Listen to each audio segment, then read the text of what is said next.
Yes people, good morning, good afternoon, good evening to all of you. कैसे सब लोग? Hope so आप सब लोग बहुत बढ़िया रहेंगे। मैं बता दूं, मैं भी बहुत अच्छा हूं।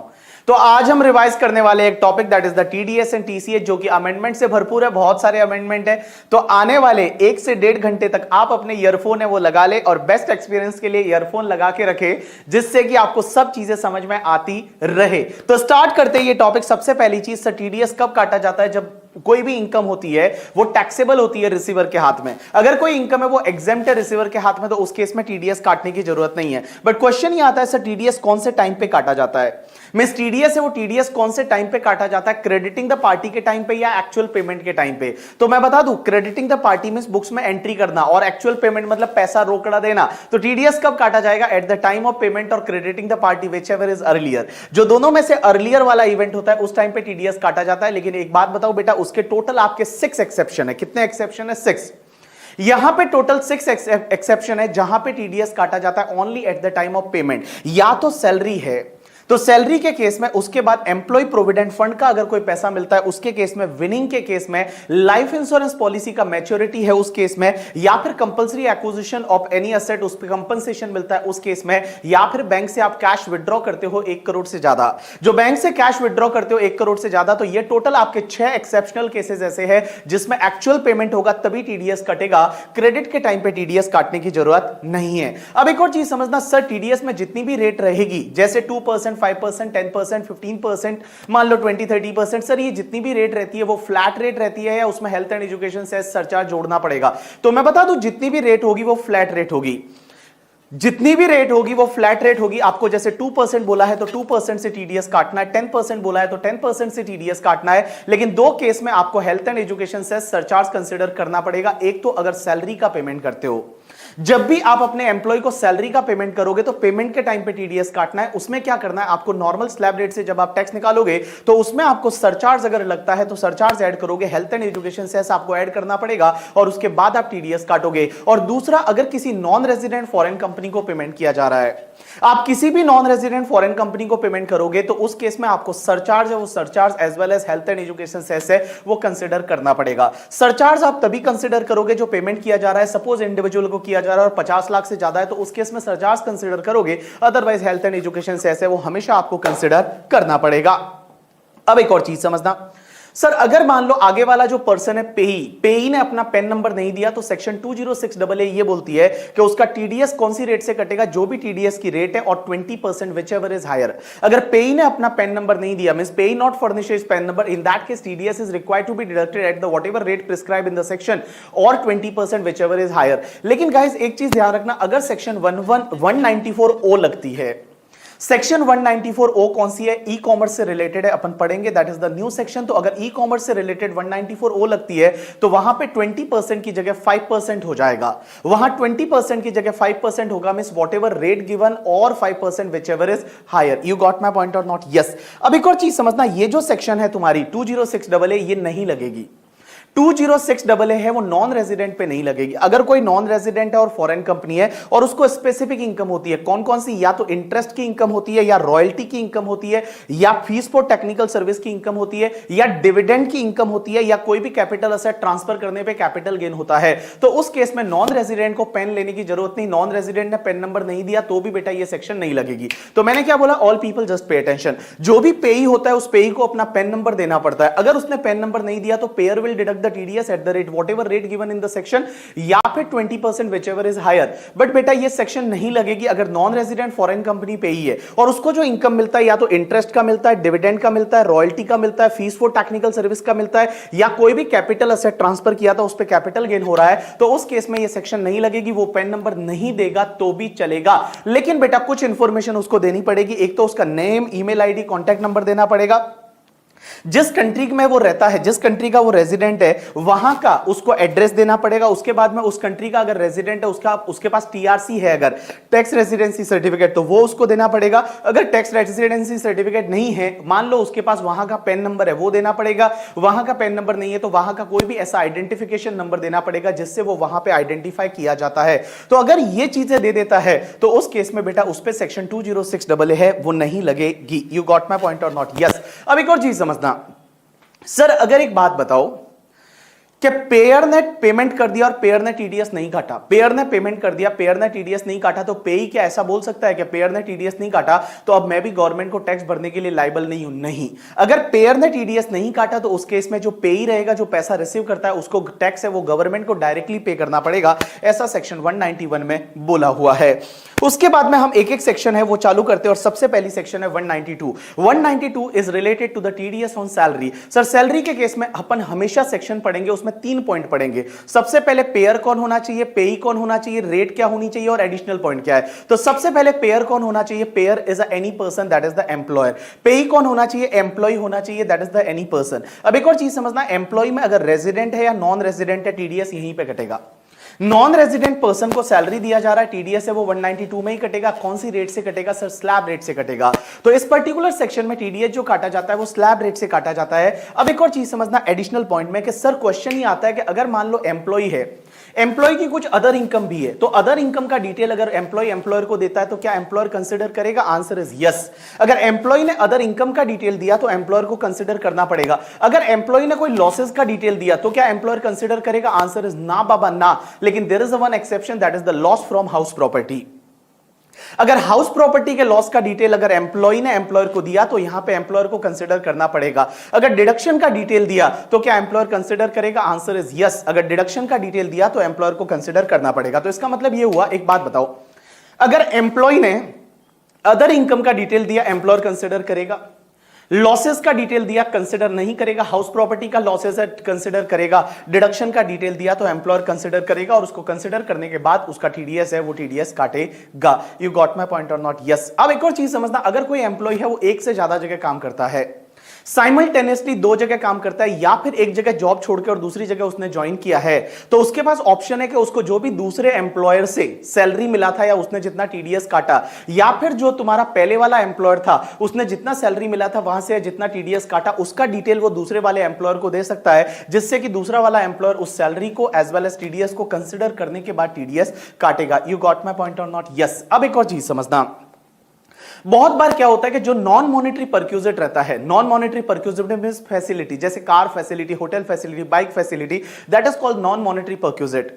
Non monetary perquisite obviously employee के हाथ में टैक्सेबल होते हैं, लेकिन बहुत बार क्या होता है कि नॉन मॉनेटरी परक्यूजिट का जो टैक्स आता है वो एम्प्लॉयर बोलता है कि मैं मेरी खुद की जेब से भर दूंगा। नॉन मॉनेटरी परक्यूजिट का कोई टैक्स आता है वो एम्प्लॉयर ये बोलता है कि मैं मेरी जेब से भर दूंगा। तो उस केस में अगर मान लो एम्प्लॉयर ने नॉन मॉनेटरी परक्यूजिट पे टैक्स भरा है तो दैट टैक्स का amount is exempt in hands of employee. वो जो टैक्स भरा है वो टैक्स भी तो अपने आप में परक्यूजिट है, but that amount is exempt in hands of employee. Employee के हाथ में वो टैक्सेबल नहीं होता है due to the section 1010 CC. Question ये आता है क्या एम्प्लॉयर पीजीबीपी में उसका डिडक्शन ले सकता है? देखो पीजीबीपी में वो सैलरी का डिडक्शन ले सकता है, परक्यूजिट का डिडक्शन ले सकता है, लेकिन नॉन मॉनेटरी परक्यूजिट पे जो टैक्स एम्प्लॉयर ने खुद की पॉकेट से भरा है, नॉन मॉनेटरी परक्यूजिट पे जो टैक्स एम्प्लॉयर ने खुद की पॉकेट से भरा है उसका डिडक्शन नहीं ले सकता ड्यू टू सेक्शन 40। अब एक और चीज समझना, अगर कोई होटल है, होटल में जो एम्प्लॉय को टिप मिलती है, टिप किससे मिलती है? अल्टीमेटली कस्टमर से मिलती है। तो कस्टमर के थ्रू जो टिप रोटेट होकर आती है, क्वेश्चन ही आता है कि टिप जो भी मान लो एम्प्लॉयर ने कस्टमर से कलेक्ट की और एम्प्लॉयर एम्प्लॉय को वो टिप दे रहा है, तो क्या एम्प्लॉयर को टीडीएस काटना पड़ेगा under section 192? Answer is no. यहां पे एम्प्लॉयर को टीडीएस काटने की जरूरत नहीं है। टीडीएस तभी काटते हैं जब वो इनकम सैलरी हेड में टैक्सेबल होती है। यहां tip is not going to be taxable under the head salary, so there is no need to deduct the TDS. यहां पे एम्प्लॉयर को टीडीएस काटने की जरूरत नहीं है। अब एक और चीज समझना, एक जैसे केस लॉ है that is related to the Manipal health system private limited. एक हॉस्पिटल है, हॉस्पिटल में क्या होता है, कुछ डॉक्टर है वो पर्टिकुलर टाइम के लिए आते हैं। जैसे मान लो एक डॉक्टर का नाम है मिस्टर शुक्ला, और मिस्टर शुक्ला दिन में 2 घंटे आते हैं, 12 बजे से लेकर 2 बजे तक।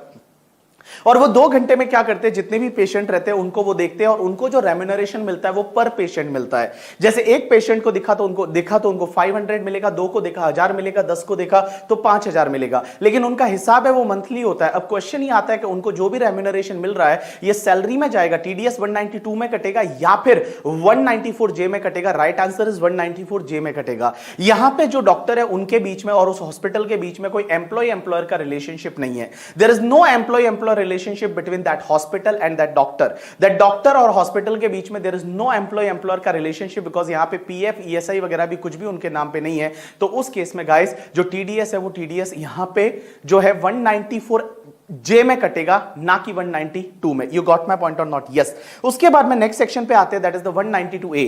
192A क्या बोलता है कि अगर कोई भी एम्प्लॉय है उसको ईपीएफ का पेमेंट मिलता है, EPF means employee provident fund से कुछ पैसा मिलता है, और अगर वो टैक्सेबल है तो यहां पे टीडीएस है वो 192A में कटेगा। पेयर कौन होगा? Any person. पेई कौन होना चाहिए? एम्प्लॉय होना चाहिए। अब एक बात बताओ, ईपीएफ का पेमेंट कब टैक्सेबल होता है? जैसे आपने पढ़ा होगा सैलरी में, इंटरमीडिएट में वगैरह, कि भैया जब अगर आपने 5 साल की सर्विस नहीं की और आरपीएफ से पेमेंट मिलता है तो वो आपके लिए टैक्सेबल होता है। तो अगर वो पेमेंट टैक्सेबल हो रहा है तो यहां पे टीडीएस कटेगा। पेयर कौन? Any person. पेई कौन होगा? एम्प्लॉय होगा। रेट क्या होगी? 10%।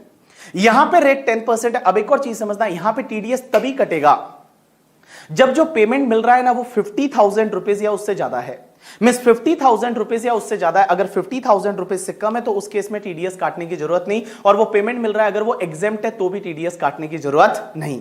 अब यहां पे एक इंटरेस्टिंग चीज ये आती है कि सेक्शन 192A में अगर मान लो जो एम्प्लॉय है, जो पेई है, उसने अपना पैन नंबर नहीं दिया तो उसका टीडीएस 20% से नहीं कटेगा, उसका टीडीएस एमएमआर से कटेगा। तो 192A सेक्शन ये बोलती है कि भैया अगर यहां पे अपना पैन नंबर नहीं दिया या आधार नंबर नहीं दिया पेई ने, तो उसका टीडीएस है वो एमएमआर से कट जाएगा। यू गॉट माय पॉइंट और नॉट? यस। अब एक और चीज समझना, section 193 is related to the TDS on interest on security. अगर मान लो सिक्योरिटी में डिबेंचर बॉन्ड्स वगैरह उस पे जो इंटरेस्ट मिलता है, तो TDS on interest on security. अब एक चीज समझना, TDS on interest on security payer कौन होना चाहिए? Any person. पेई कौन होना चाहिए? Resident person. अगर रेजिडेंट पर्सन को यहां पे इंटरेस्ट दिया जाएगा तो टीडीएस कटेगा। रेट क्या रहेगा? 10%, but due to Covid rate is 7.5%। अब एक चीज समझना, कुछ स्पेसिफिक सेक्शन में क्या हुआ कि कोविड की वजह से रेट क्रैश किया गया 25% से, और जहां जहां पे जो रेट था उसका 25% कम हो गया, मीन 75% रेट रह गया। तो जैसे 10% है तो उसका 7.5% होगा स्पेसिफिक पीरियड में। पीरियड क्या है? 14 मई 2020 से लेकर और 31 मार्च 2021 तक। If TDS is required to be deducted between 14 May 2020 till 31st March 2021, then TDS rate will be 75%. So here also TDS rate is a 7.5% between that particular period. Sir यहां पे कुछ एडिशनल पॉइंट है।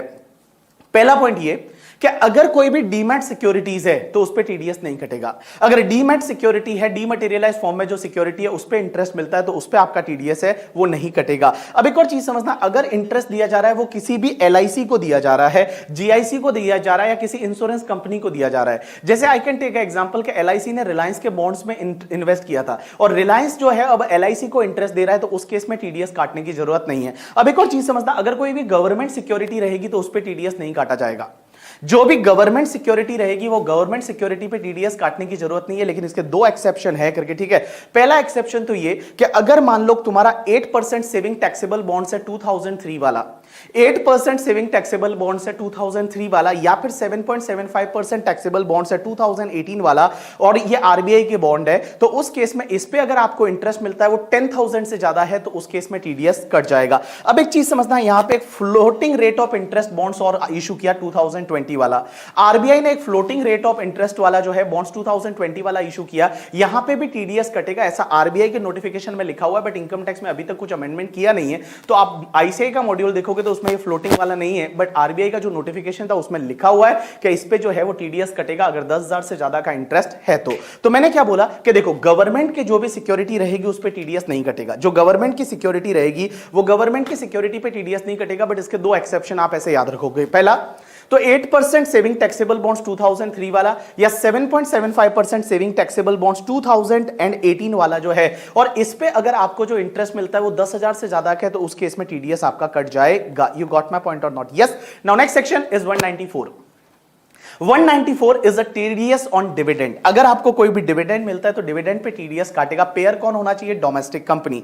पेई कौन होना चाहिए? Resident person. Rate क्या रहेगा? 10%, लेकिन कोविड की वजह से आपका रेट है वो 7.5% हो जाएगा। लेकिन एक चीज समझना, किसी भी इंडिविजुअल को डिविडेंड दिया जा रहा है अदर देन कैश, मतलब कैश में नहीं, कैश को छोड़ के किसी भी मोड अदर देन कैश में डिविडेंड दिया जा रहा है किसी भी इंडिविजुअल को, और वो डिविडेंड पूरे साल का मिला के अप टू 5000 है, तो उस केस में टीडीएस काटने की जरूरत नहीं है। तो देखो देखो मेरी तरफ देखो, पेयर कौन होना चाहिए? Domestic company. पेई कौन होना चाहिए? कोई भी resident person. Rate is 10%, Covid की वजह से रेट इज 7.5%। और एक चीज समझना, यहां पे जो आपका जो डिविडेंड है वो अगर अप टू 5000 है किसी इंडिविजुअल को दिया जा रहा है अदर देन कैश में, तो उस केस में टीडीएस काटने की जरूरत नहीं है। अब एक और चीज समझना, 194A और 194A is related to TDS on interest other than interest on security.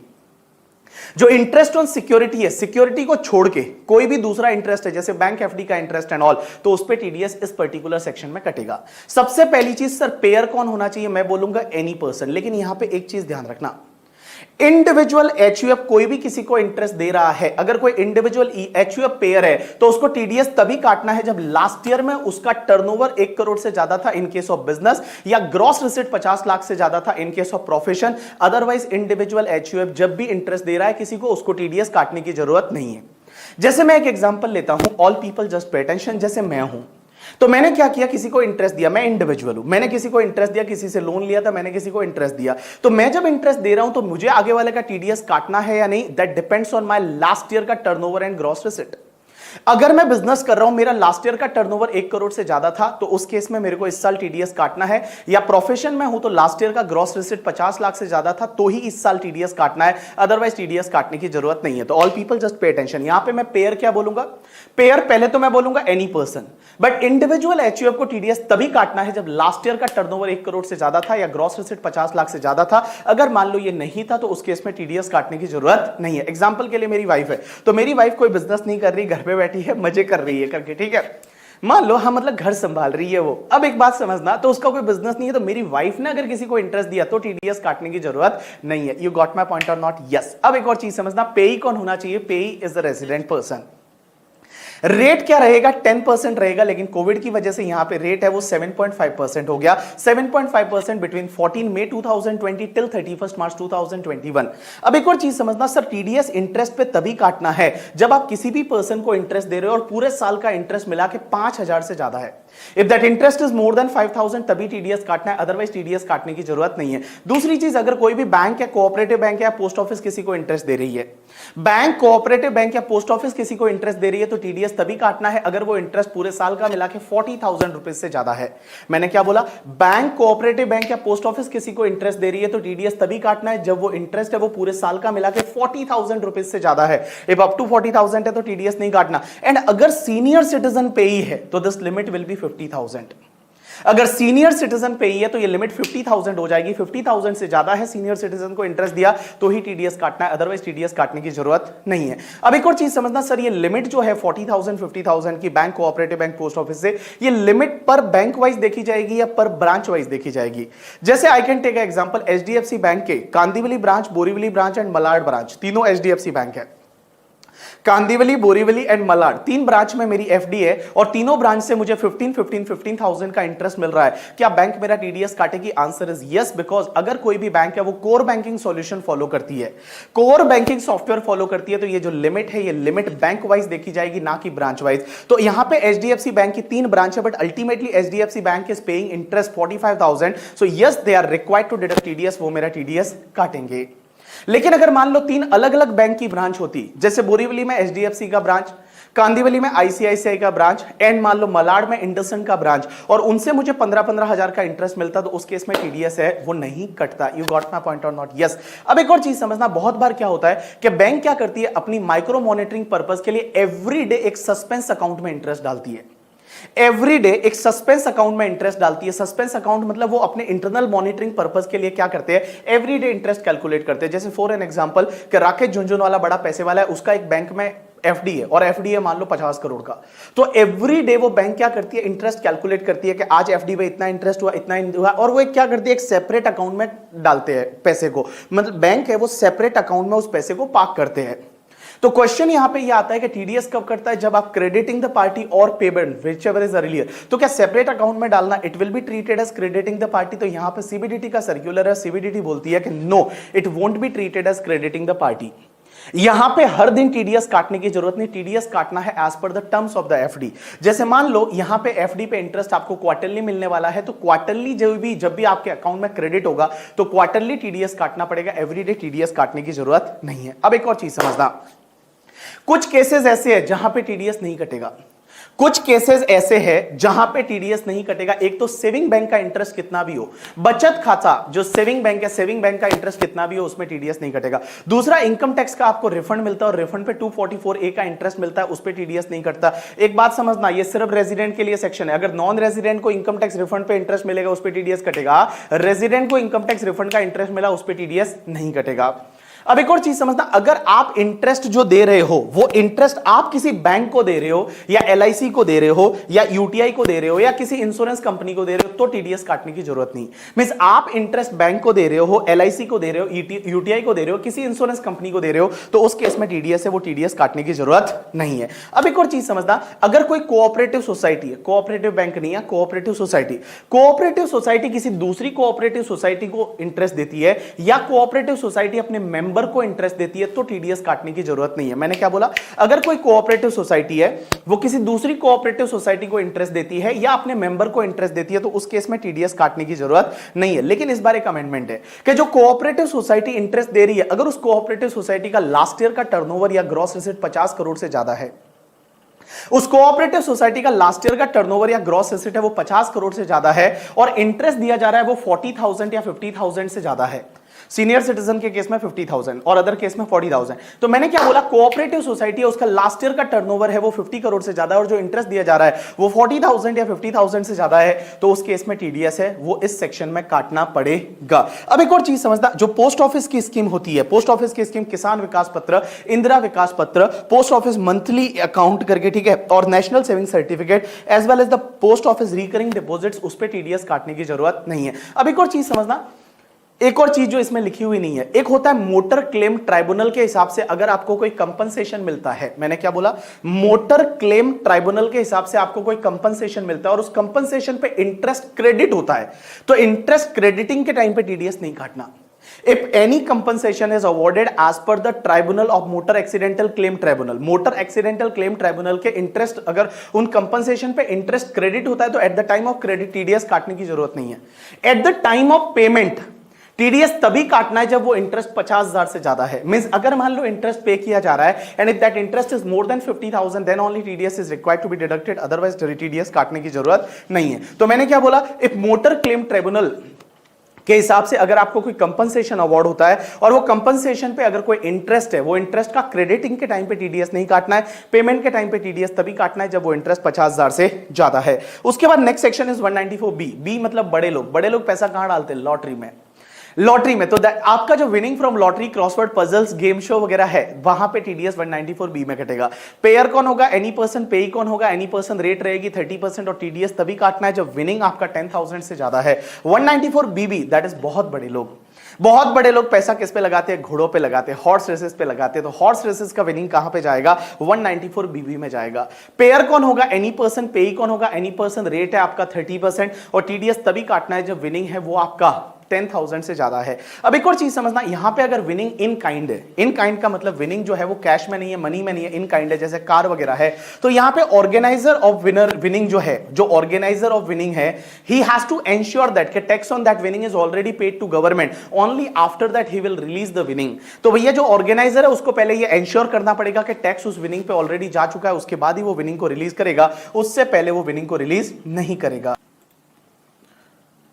Next section पे चलते हैं। Next is 194C। सी का मतलब होता है कॉन्ट्रैक्ट। अब एक बात समझना, कॉन्ट्रैक्ट के केस में टीडीएस यहां पे कटेगा। सबसे पहली चीज, पेयर कौन होना चाहिए, मैं बोलूंगा एनी पर्सन, लेकिन इंडिविजुअल एचयूएफ को यहां टीडीएस तभी काटना है जब लास्ट ईयर का टर्नओवर 1 करोड़ से ज्यादा था।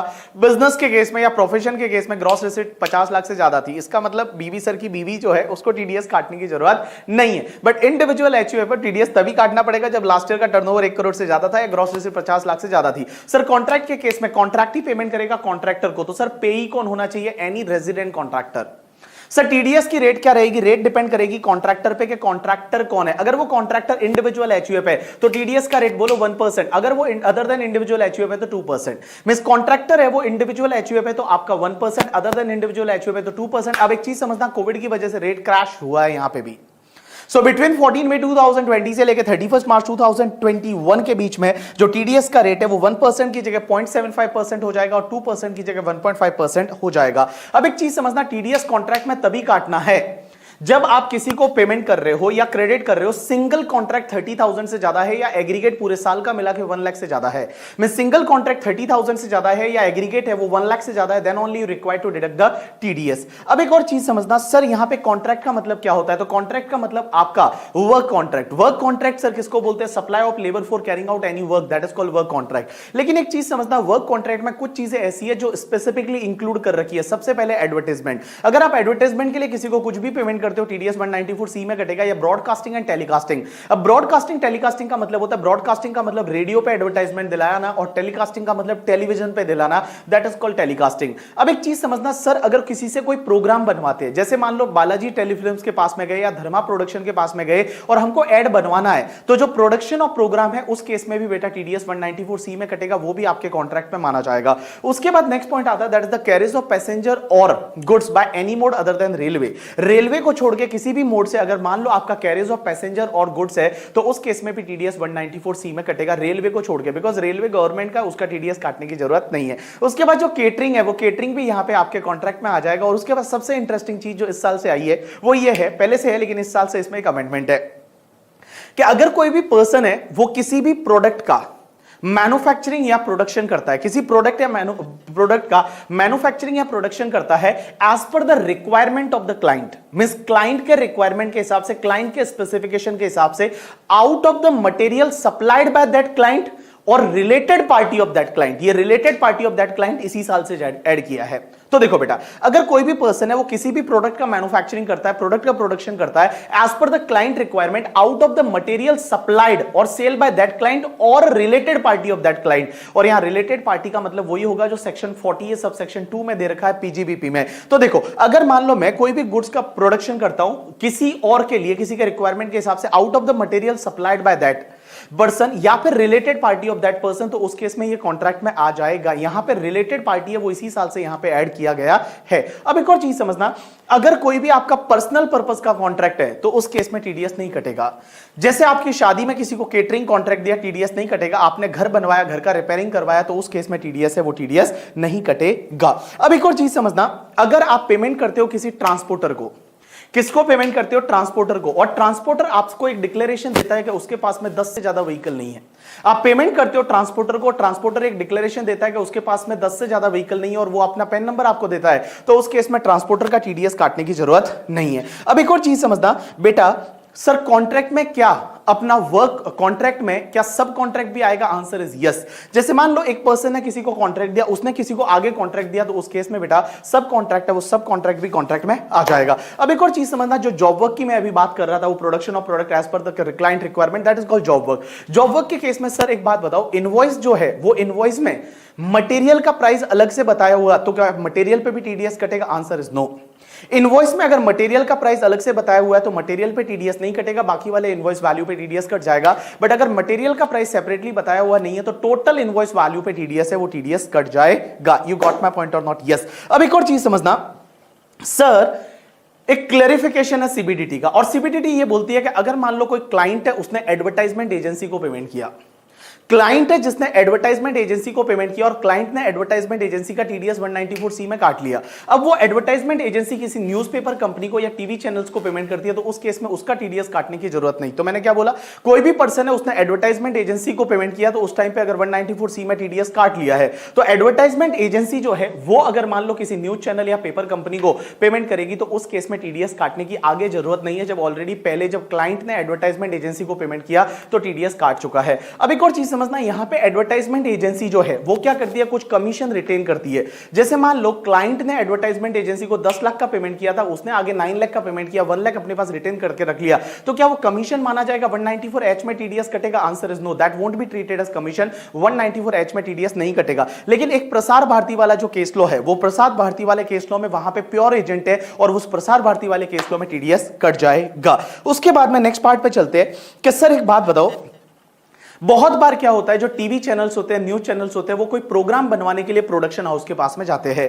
जैसे मैं एग्जांपल लेता हूं कि एबीपी न्यूज है, उसको महाभारत बनवाना है, और वो महाभारत बनवाने के लिए कहां पे गया? किसी धर्मा प्रोडक्शन के पास में गया जो करण जौहर का है, और धर्मा प्रोडक्शन को जाके बोला कि हमको महाभारत बनाना है, महाभारत में अर्जुन ये होना चाहिए, भीम ये होना चाहिए, शकुनी ये होना चाहिए, पूरा डिस्क्रिप्शन दिया। और उनके हिसाब से अगर मान लो धर्मा प्रोडक्शन ने महाभारत बनवा के एबीपी न्यूज को दिया और उसका जो कॉपीराइट पेटेंट है वो भी ट्रांसफर किया, तो उस केस में ये कॉन्ट्रैक्ट माना जाएगा, 194C में टीडीएस कटेगा। लेकिन अगर मान लो एबीपी न्यूज वाले हैं, वो महाभारत बनवाने के लिए धर्मा प्रोडक्शन के पास गए, धर्मा प्रोडक्शन वाले बोलते हैं कि हमारे पास महाभारत पहले से बनाया हुआ है, ये लो महाभारत और आप अपने यहां पे डिस्प्ले कर दो, तो उस केस में सर टीडीएस 194C में कटेगा? आंसर इज नो, 194C में नहीं कटेगा, बट अगर किसी और सेक्शन में टीडीएस कटता है तो उस सेक्शन में कट जाएगा। बट बेटा 194C में टीडीएस है, वो आपका नहीं कटेगा। अब एक और चीज समझना, नेक्स्ट सेक्शन आती है 194D। डी का मतलब ये होता है, इसको ऐसे याद रखोगे कि अगर मान लो किसी भी डेथ हो जाती है तो इंश्योरेंस करवाया हुआ है, तो इंश्योरेंस एजेंट है, उसकी बड़ी हेल्प लगती है। तो डी मतलब डेथ, मतलब डेथ के टाइम पे इंश्योरेंस एजेंट है, उसकी हेल्प लगेगी।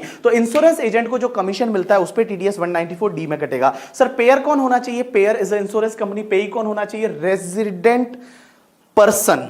रेजिडेंट पर्सन जो है, रेजिडेंट इंश्योरेंस एजेंट है, वो तुम्हारा पेई होगा। सर रेट क्या रहेगी? 5% रहेगी, बट कोविड वाले पीरियड में यहां पे 3.75% हो गया है बिटवीन 14 मई 2020 से लेके 31 मार्च 2021 तक। अब एक चीज समझना, जो इंश्योरेंस एजेंट का जो कमीशन है, वो कमीशन अगर 15,000 से ज्यादा नहीं है तो उस केस में टीडीएस काटने की जरूरत नहीं। पूरे साल का मिला के 15,000 से ज्यादा कमीशन है तो ही टीडीएस काटना है। If it is up to 15,000 तो टीडीएस काटने की जरूरत नहीं है। उसके बाद नेक्स्ट सेक्शन पे चलते हैं 194DA। डीए को आप ऐसे याद रखोगे कि अगर लाइफ इंश्योरेंस पॉलिसी का मैच्योरिटी आता है, अब एक बात समझना, मैच्योरिटी ऐसा जरूरी नहीं कि भैया डेथ के बाद ही आता है, डेथ के बाद मैच्योरिटी मिलता है वो तो एग्जेम्प्ट होता है, बट इसको आप ऐसे याद रख सकते हो death after, DA death after करके, मतलब लाइफ इंश्योरेंस पॉलिसी का मैच्योरिटी। अब एक चीज समझना, लाइफ इंश्योरेंस पॉलिसी के मैच्योरिटी पे अगर आपको कोई पैसा मिलता है, अगर वो टैक्सेबल है, तो इस केस में इस सेक्शन में टीडीएस कटेगा।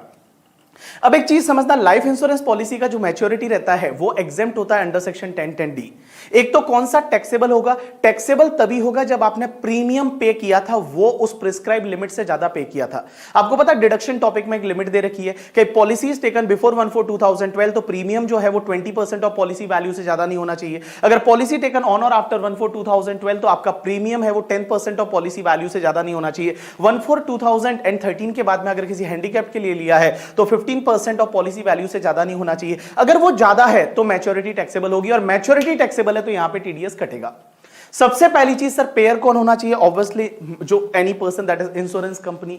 पेई कौन होना चाहिए? पेई यहां पे एनी पर्सन करके, ठीक है। अब एक चीज समझ, पेई जो है वो resident person, sorry, payer any person, payee is a resident person. TDS का रेट क्या रहेगा? 5%। लेकिन बेटा यहां टीडीएस का रेट कोविड की वजह से आपका 3.75% हो जाएगा। लेकिन यहां पे एक चीज समझना, अगर मैच्योरिटी एग्जेम्प्ट है तो टीडीएस नहीं कटेगा, और दूसरी चीज, अगर मैच्योरिटी सम है वो लेस देन 1 लाख है तो टीडीएस नहीं कटेगा। एग्जैक्ट 1 लाख है, टीडीएस कटेगा। Answer is yes, exact 1 lakh है, टीडीएस कटेगा। 1 लाख से ज्यादा है टीडीएस कटेगा, but if it is less than 1 lakh तो उस केस में टीडीएस नहीं कटेगा। अब एक और चीज समझना सर, ये टीडीएस जो 5% या 3.75% कटने वाला है, ये क्या पूरे मैच्योरिटी सम पे कटेगा? ना बाबा ना, ये सिर्फ इनकम कंपोनेंट पे कटेगा। और यहां इनकम कंपोनेंट का मतलब क्या होता है कि जो भी मैच्योरिटी सम माइनस जितना आपने प्रीमियम पे किया था, जो मैच्योरिटी सम माइनस जितना आपने प्रीमियम पे किया था, उसका डिफरेंस रहेगा, वो डिफरेंस पे आपको 5% या 3.75% की रेट से टीडीएस है वो टीडीएस कट जाएगा। Next section is 194E। ई को ऐसा याद रखोगे कि आईपीएल जो होता है, आईपीएल में एक्स्ट्रा इनिंग आता है, ठीक है, that is called extra inning. अब एक चीज समझना, 194E ये बोलता है कि अगर कोई भी नॉन रेजिडेंट स्पोर्ट्स पर्सन है, या स्पोर्ट्स एसोसिएशन है, या नॉन रेजिडेंट एंटरटेनर है, उसको अगर आप पेमेंट करते हो तो टीडीएस इस पर्टिकुलर सेक्शन में कटता है। पेयर कौन होना चाहिए? एनी पर्सन होना चाहिए। पेई कौन होना चाहिए? नॉन रेजिडेंट या तो स्पोर्ट्स पर्सन, या नॉन रेजिडेंट एंटरटेनर, या फिर नॉन रेजिडेंट स्पोर्ट्स एसोसिएशन। अब एक चीज समझना, non resident sports person and sports, non resident sports person and non resident entertainer, वो नॉन रेजिडेंट के साथ साथ नॉन सिटीजन ऑफ इंडिया भी होने चाहिए। वो नॉन रेजिडेंट के साथ साथ नॉन सिटीजन ऑफ इंडिया भी होने चाहिए, तो उनको अगर कोई भी पेमेंट मिलेगा तो टीडीएस इस पर्टिकुलर सेक्शन में कटेगा। रेट क्या रहेगा? 20%। लेकिन आप एक चीज ध्यान रखना, इसमें हमेशा हेल्थ एंड एजुकेशन सेस आप ऐड करोगे, क्योंकि पेमेंट किसको किया जा रहा है? पेमेंट किया जा रहा है नॉन रेजिडेंट को, तो health and education cess add करोगे। सरचार्ज आपको तभी ऐड करना है जब वो पेमेंट हो रहा है वो पर्टिकुलर लिमिट से ज्यादा है, जैसे 50 लाख रुपए से ज्यादा है तो ही आपको सरचार्ज ऐड करना है। अब एक और चीज समझना, यहां पे बड़ी ही इंटरेस्टिंग चीज ये आती है, सर किस चीज का पेमेंट कर रहे हैं? तो नॉन रेजिडेंट स्पोर्ट्स पर्सन को या तो पेमेंट कर रहे हो इंडिया में कोई भी गेम में वो पार्टिसिपेट करने के लिए आता है, जैसे एग्जांपल के लिए आईपीएल, तो इंडिया में किसी गेम में पार्टिसिपेट करने के लिए आता है, या फिर इंडिया में एडवर्टाइजमेंट के लिए उसको पैसा मिलता है। एडवर्टाइजमेंट वो आता था ना, ऊला ला ला ले ओ divided by teams united by Kingfisher, तो किंगफिशर का जो एडवर्टाइजमेंट था उसके लिए जो पेमेंट मिलता है क्रिस गेल को वगैरह, टीडीएस इस सेक्शन में घटेगी। या फिर मान लो वो किसी न्यूज़पेपर मैगजीन में वेबसाइट पे अपने आर्टिकल देते हैं और आर्टिकल के लिए पैसा मिलता है, या फिर एंटरटेनर को इंडिया में एंटरटेन करने के लिए आता है, जैसे जस्टिन आया था इंडिया में करके, ठीक है, या फिर मान लो आतिफ असलम इंडिया में आता है एंटरटेन करने के लिए, या फिर वो चीयर लीडर्स आती है और उनको जो पैसा मिलेगा इस पर्टिकुलर सेक्शन में टीडीएस कटेगा 20% की रेट से। नेक्स्ट सेक्शन 194 जी का मतलब होता है गैम्बलिंग। गैम्बलिंग कौन सिखाता है आपको? Lottery agent. तो जो लॉटरी एजेंट का कमीशन होगा उस पे 194 जी में टीडीएस कटेगा। जो भी लॉटरी एजेंट का कमीशन होगा उस पे 194 जी में टीडीएस कटेगा। पेयर कौन? एनी पर्सन, पे एनी पर्सन, यहां लिखा हुआ है पे इज एनी पर्सन। रेट क्या रहेगा आपका? 5%, बट कोविड की वजह से ये रेट है वो 3.75% हो जाएगा, और टीडीएस तभी काटना है जब कमीशन 15,000 से ज्यादा है। If it is more then 15,000 तभी टीडीएस काटना है। अगर पूरे साल का मिला के कमीशन 15,000 से ज्यादा नहीं है तो टीडीएस काटने की जरूरत नहीं है। उसके बाद 194 एच का मतलब होता है कि इसको ऐसे याद रखो, जैसे कोई हाउस वगैरह अपन भाड़े वगैरह पे लेते हैं या खरीदते हैं तो अपने को ब्रोकरेज पे करना पड़ता है, कमीशन पे करना पड़ता है ब्रोकर के थ्रू। तो अगर मान लो आपने कमीशन या ब्रोकरेज है अदर देन इंश्योरेंस एजेंट का commission, other than lottery agent का कमीशन, उसके बाद कोई भी कमीशन ब्रोकरेज बचेगा तो यहां पे टीडीएस काटना पड़ेगा 194 एच में। पेयर कौन होना चाहिए? Any person. बट ध्यान रखना बेटा, इंडिविजुअल एचयूएफ को टीडीएस तभी काटना है जब लास्ट ईयर में उसका टर्नओवर 1 करोड़ से ज्यादा था या ग्रॉस रिसीट 50 लाख से ज्यादा था। मतलब बीपी सर की वाइफ है तो उसको टीडीएस काटने की जरूरत नहीं है। पेई कौन होना चाहिए? Resident person. रेट क्या रहेगा? 5% रहेगा। कोविड की वजह से 3.75%, और टीडीएस तभी काटना है जब 15,000 से ज्यादा का कमीशन है पूरे साल का। मींस किसी भी पर्सन को जो कमीशन ब्रोकरेज पे किया जा रहा है वो 15,000 से ज्यादा है तो उस केस में टीडीएस काटना है, अदरवाइज टीडीएस काटने की जरूरत नहीं है। अब एक और चीज समझना, यहां पे सिक्योरिटी से रिलेटेड कोई भी ब्रोकरेज और कमीशन है तो उस केस में टीडीएस काटने की जरूरत नहीं। If any commission and brokerage related to security, तो उस केस में टीडीएस काटने की जरूरत नहीं। अगर सिक्योरिटी से रिलेटेड कोई भी कमीशन एंड ब्रोकरेज है तो टीडीएस काटने की जरूरत नहीं। जैसे अंडरराइटर कमीशन है, तो जैसे अंडरराइटर कमीशन है, या फिर मान लो तुम्हारा कोई शेयर एंड सिक्योरिटी के सेल से रिलेटेड कोई भी कमीशन है तो उस केस में उस पर टीडीएस काटने की जरूरत नहीं है। यू गॉट माई पॉइंट और not? Yes. Next section is 194 आई का मतलब होता है मम्मी। हम महाराष्ट्र में बोलते हैं आई तुझा आशीर्वाद। तो आई तुझा आशीर्वाद, जो आई है वो मम्मी। अपन इतने बड़े हो गए, अपने को पता है मम्मी के घर पे रहते हैं, मम्मी को रेंट देना चाहिए। तो 194 I is for TDS on rent. Payer कौन होना चाहिए? Any person, but BB sir की वाइफ को टीडीएस काटने की जरूरत नहीं है। मींस इंडिविजुअल एचयूएफ को टीडीएस तभी काटना जब लास्ट ईयर का टर्नओवर 1 करोड़ से ज्यादा था या ग्रॉस रिसीट 50 लाख से ज्यादा था। पेई कौन होना चाहिए? Resident person. रेट क्या रहेगा? That depend on the asset. अगर रेंट है प्लांट एंड मशीनरी इक्विपमेंट का, रेंट है प्लांट एंड मशीनरी इक्विपमेंट का, तो टीडीएस का रेट है वो 2% रहेगा। अगर फर्नीचर है, बिल्डिंग है या लैंड है तो 10% रहेगा। फर्नीचर, बिल्डिंग, लैंड है तो 10%, अदरवाइज 2%। कोविड की वजह से रेट का क्रैश यहां पे भी हुआ है। मींस जहां पे 2% है वहां 1.5% और जहां 10% है वहां 7.5% है, वो रेट हुआ है। अब एक और चीज समझना, यहां टीडीएस तभी काटना है जब किसी भी पर्टिकुलर पर्सन को जो रेंट दिया जा रहा है ना, वो रेंट 2,40,000 से ज्यादा है। मींस पूरे साल में 2,40,000 से ज्यादा है तो ही टीडीएस काटना है। अब एक चीज समझना, मैंने मान लो मेरा स्टूडियो है वो काका से भाड़े पे लिया, एक बंदा है जिसका नाम है काका, उससे मैंने भाड़े पे लिया स्टूडियो और उसको मैं पूरे साल का 5 लाख का रेंट दे रहा हूं, क्या मुझे टीडीएस काटना पड़ेगा? Answer is yes. अगर मैंने उसको रेंट दिया सिर्फ 2 लाख का, क्या टीडीएस काटना है? आंसर इज नो, यस या नो? नो नहीं काटना। 2,40,000 से ज्यादा नहीं है ना। अगर मान लो 2,40,000 का दिया तो भी टीडीएस नहीं काटना, 240 से ज्यादा दिया तो टीडीएस काटना पड़ेगा। अब एक चीज समझना, बड़ा इंटरेस्टिंग पार्ट, मैंने काका से स्टूडियो भाड़े पे लिया, पूरे साल का रेंट है ओनली 1 लाख। मैंने उससे फर्नीचर भी भाड़े पे लिया, उसका रेंट है 1 लाख। मैंने उससे प्लांट एंड मशीनरी भी भाड़े पे लिया, उसका रेंट है 1 लाख। तो मैं काका को 3 लाख का रेंट दे रहा हूं, क्या मुझे टीडीएस काटना पड़ेगा? Answer is yes. Plant and machinery, furniture पे 2%, अदर पे आपका 10%, कोविड की वजह से रेट क्रैशिंग। अब एक और चीज समझना आप लोग, सर यहां पे हुआ क्या, मैंने ये स्टूडियो भाड़े पे लिया है, पूरे साल का रेंट 4 लाख है तो टीडीएस काटना पड़ेगा। लेकिन मान लो इस स्टूडियो के 2 जॉइंट ओनर हैं, एक तो मिस्टर काका और काका का भाई मिस्टर बाला। तो बाला और काका दो जॉइंट ओनर है, मैं दोनों को 2-2 लाख का रेंट पे कर रहा हूं, बाला को 2 लाख का, काका को 2 लाख का। तो काका को 2 लाख का, बाला को 2 लाख का, मैंने 2-2 लाख का दोनों को रेंट पे किया। क्या उस केस में टीडीएस काटना पड़ेगा? आंसर इज नो, टीडीएस नहीं काटना, क्योंकि ये 2,40,000 का लिमिट है, ये पर पेई वाइज है, मतलब उस पर्टिकुलर पेई को आप कितना पे कर रहे हो वो देखना पड़ेगा। किसी सिंगल पर्सन को आप 2,40,000 से ज्यादा पे कर रहे हो तो उस केस में आपको टीडीएस है वो काटना पड़ेगा। अब एक और चीज समझना, अगर कोई भी एडवांस रेंट मिलता है तो उस पर भी टीडीएस काटना है? Answer is yes, because TDS on rent आपको पेमेंट और crediting which ever is earlier, तो पेमेंट जब पहले हो गया, एडवांस रेंट हो गया, उस पर टीडीएस काटना पड़ेगा। अब एक और चीज समझना, कोई एरियर्स ऑफ रेंट होता है, एरियर्स ऑफ रेंट का मतलब क्या होता है? कोई रेंट को लेकर डिस्प्यूट हो गया था, एरियर्स ऑफ रेंट अभी पेमेंट होता है तो उस पर टीडीएस कटेगा। क्या रिफंडेबल डिपॉजिट पे टीडीएस कटेगा? आंसर इज नो, लेकिन non refundable deposit is like rent only, non refundable deposit है तो उस पर टीडीएस कटेगा। अब एक और चीज समझना, अगर कोई भी बिजनेस ट्रस्ट वाला, याद करो आप, बिजनेस ट्रस्ट में एक रिट पड़ा था REIT, और रिट जो है उसकी अगर ओन प्रॉपर्टी है, वो ओन प्रॉपर्टी पे जो रेंटल इनकम मिलता है वो रिट के हाथ में एग्जेम्प्ट होता है अंडर सेक्शन 1023 FCA। तो जो रिट को जो रेंट मिलेगा, क्या उस पे कोई अदर पर्सन जो रेंट देगा रिट को वो टीडीएस काटेगा? आंसर इज नो, उसमें टीडीएस काटने की जरूरत नहीं है। अब एक और चीज समझना, क्वेश्चन ये आता है कि सर अगर मान लो हमने कहीं पे कोई वेयरहाउस भाड़े पे लिया, गोडाउन भाड़े पे लिया, टीडीएस कौन सी सेक्शन में कटेगा? 194I में, because that is rent. But अगर अपन ने कोल्ड स्टोरेज फैसिलिटी ली, किसी से कोल्ड स्टोरेज फैसिलिटी ली जहां पे अपने को अदर फैसिलिटी और मिल रही है, तो वहां पे टीडीएस 194C में कटेगा। अब एक बात समझना, जो एयरपोर्ट अथॉरिटी है वो क्या करती है? एयरलाइंस कंपनी से जो फ्लाइट की लैंडिंग चार्जेस या पार्किंग चार्जेस लेता है, तो पार्किंग और लैंडिंग चार्जेस लेता है, क्या 194I में जाएगा? Answer is no, it is not a rent, it is a contract, 194C में जाएगा, क्योंकि वहां पे बंडल ऑफ सर्विस है, वो आप अपनी मर्जी से वहां पे फ्लाइट नहीं उतार सकते करके, ठीक है? वो एयरपोर्ट अथॉरिटी आपको एक बंडल ऑफ सर्विस देती है और उसके लिए वहां पे जो टीडीएस कटेगा वो 194C में कटेगा, 194I में टीडीएस है वो नहीं कटेगा। यू गॉट माय पॉइंट और नॉट? यस। अब उसके बाद next section is 194IA। 194IA 2-4 साल पहले एक नई सेक्शन आई है और उसको ऐसे भी याद रख सकते हो, 194IA इज इमूवेबल प्रॉपर्टी आप एक्वायर करते हो, इमूवेबल प्रॉपर्टी आप एक्वायर करते हो। तो देखो बेटा, यहां पे क्या होगा कि अगर कोई भी आप इमूवेबल प्रॉपर्टी एक्वायर करते हो other than rural agriculture land, pair कौन होगा? Pair is any person, payee कौन होना चाहिए? Resident person. और अगर आपने इमूवेबल प्रॉपर्टी एक्वायर की तो उस पे टीडीएस का रेट है वो 1% रहेगा, टीडीएस का रेट 1% रहेगा। लेकिन एक चीज समझना, यहां कोविड की वजह से रेट क्रैश हुआ, आंसर इज यस, कोविड की वजह से 0.75% हो जाएगा 14 मई 2020 से लेके और 31 मार्च 2021 तक। अब एक और चीज समझना, यहां पे टीडीएस तभी कटेगा जब कंसिडरेशन ऑफ दैट प्रॉपर्टी है, immovable property, that is 50 lakh और मोर, मींस लेस देन 50 लाख है तो टीडीएस नहीं कटेगा। सर एग्जैक्ट 50 लाख है तो भी टीडीएस कटेगा? Answer is yes. एक बात समझना, ऐसी 2-3 सेक्शन है जहां पे ऐसी लैंग्वेज यूज हुई है। एक तो तुम्हारा 192A में जो ईपीएफ का पेमेंट लेस देन 50,000 है तो टीडीएस नहीं कटेगा, एग्जैक्ट 50 है तो टीडीएस कटेगा।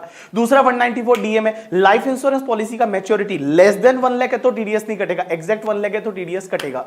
और उसके बाद इस सेक्शन में लेस देन 50 लाख है तो टीडीएस नहीं कटेगा, 50 लाख है तो टीडीएस कटेगा। लेकिन एक बात बताओ, बाकी जितनी भी सेक्शन थी जैसे 194C है, जैसे उसमें 30 और 1 लाख है तो एग्जैक्ट 1 लाख है तो टीडीएस नहीं कटेगा, बट यहां पे बेटा एग्जैक्ट 50 लाख है तो भी टीडीएस कटेगा। अब एक और चीज समझना, यहां 50 लाख कंसिडरेशन की बात की हुई है, यहां 50 लाख है वो एसडीवी की बात नहीं की हुई। हो सकता है प्रॉपर्टी का एसडीवी 55 लाख है बट कंसिडरेशन है वो अगर मान लो 45 लाख है तो उस केस में टीडीएस काटने की जरूरत नहीं है। अब एक और चीज समझना कि बहुत बार क्या होता है, बिल्डर अगर कोई भी घर बेचता है तो उसके साथ में क्लब मेंबरशिप भी साथ में देता है, पार्किंग चार्जेस भी साथ में लेता है, और जो क्या बोलते हैं लाइट इलेक्ट्रिसिटी फैसिलिटी का चार्जेस भी साथ में लेता है सेल के टाइम पे।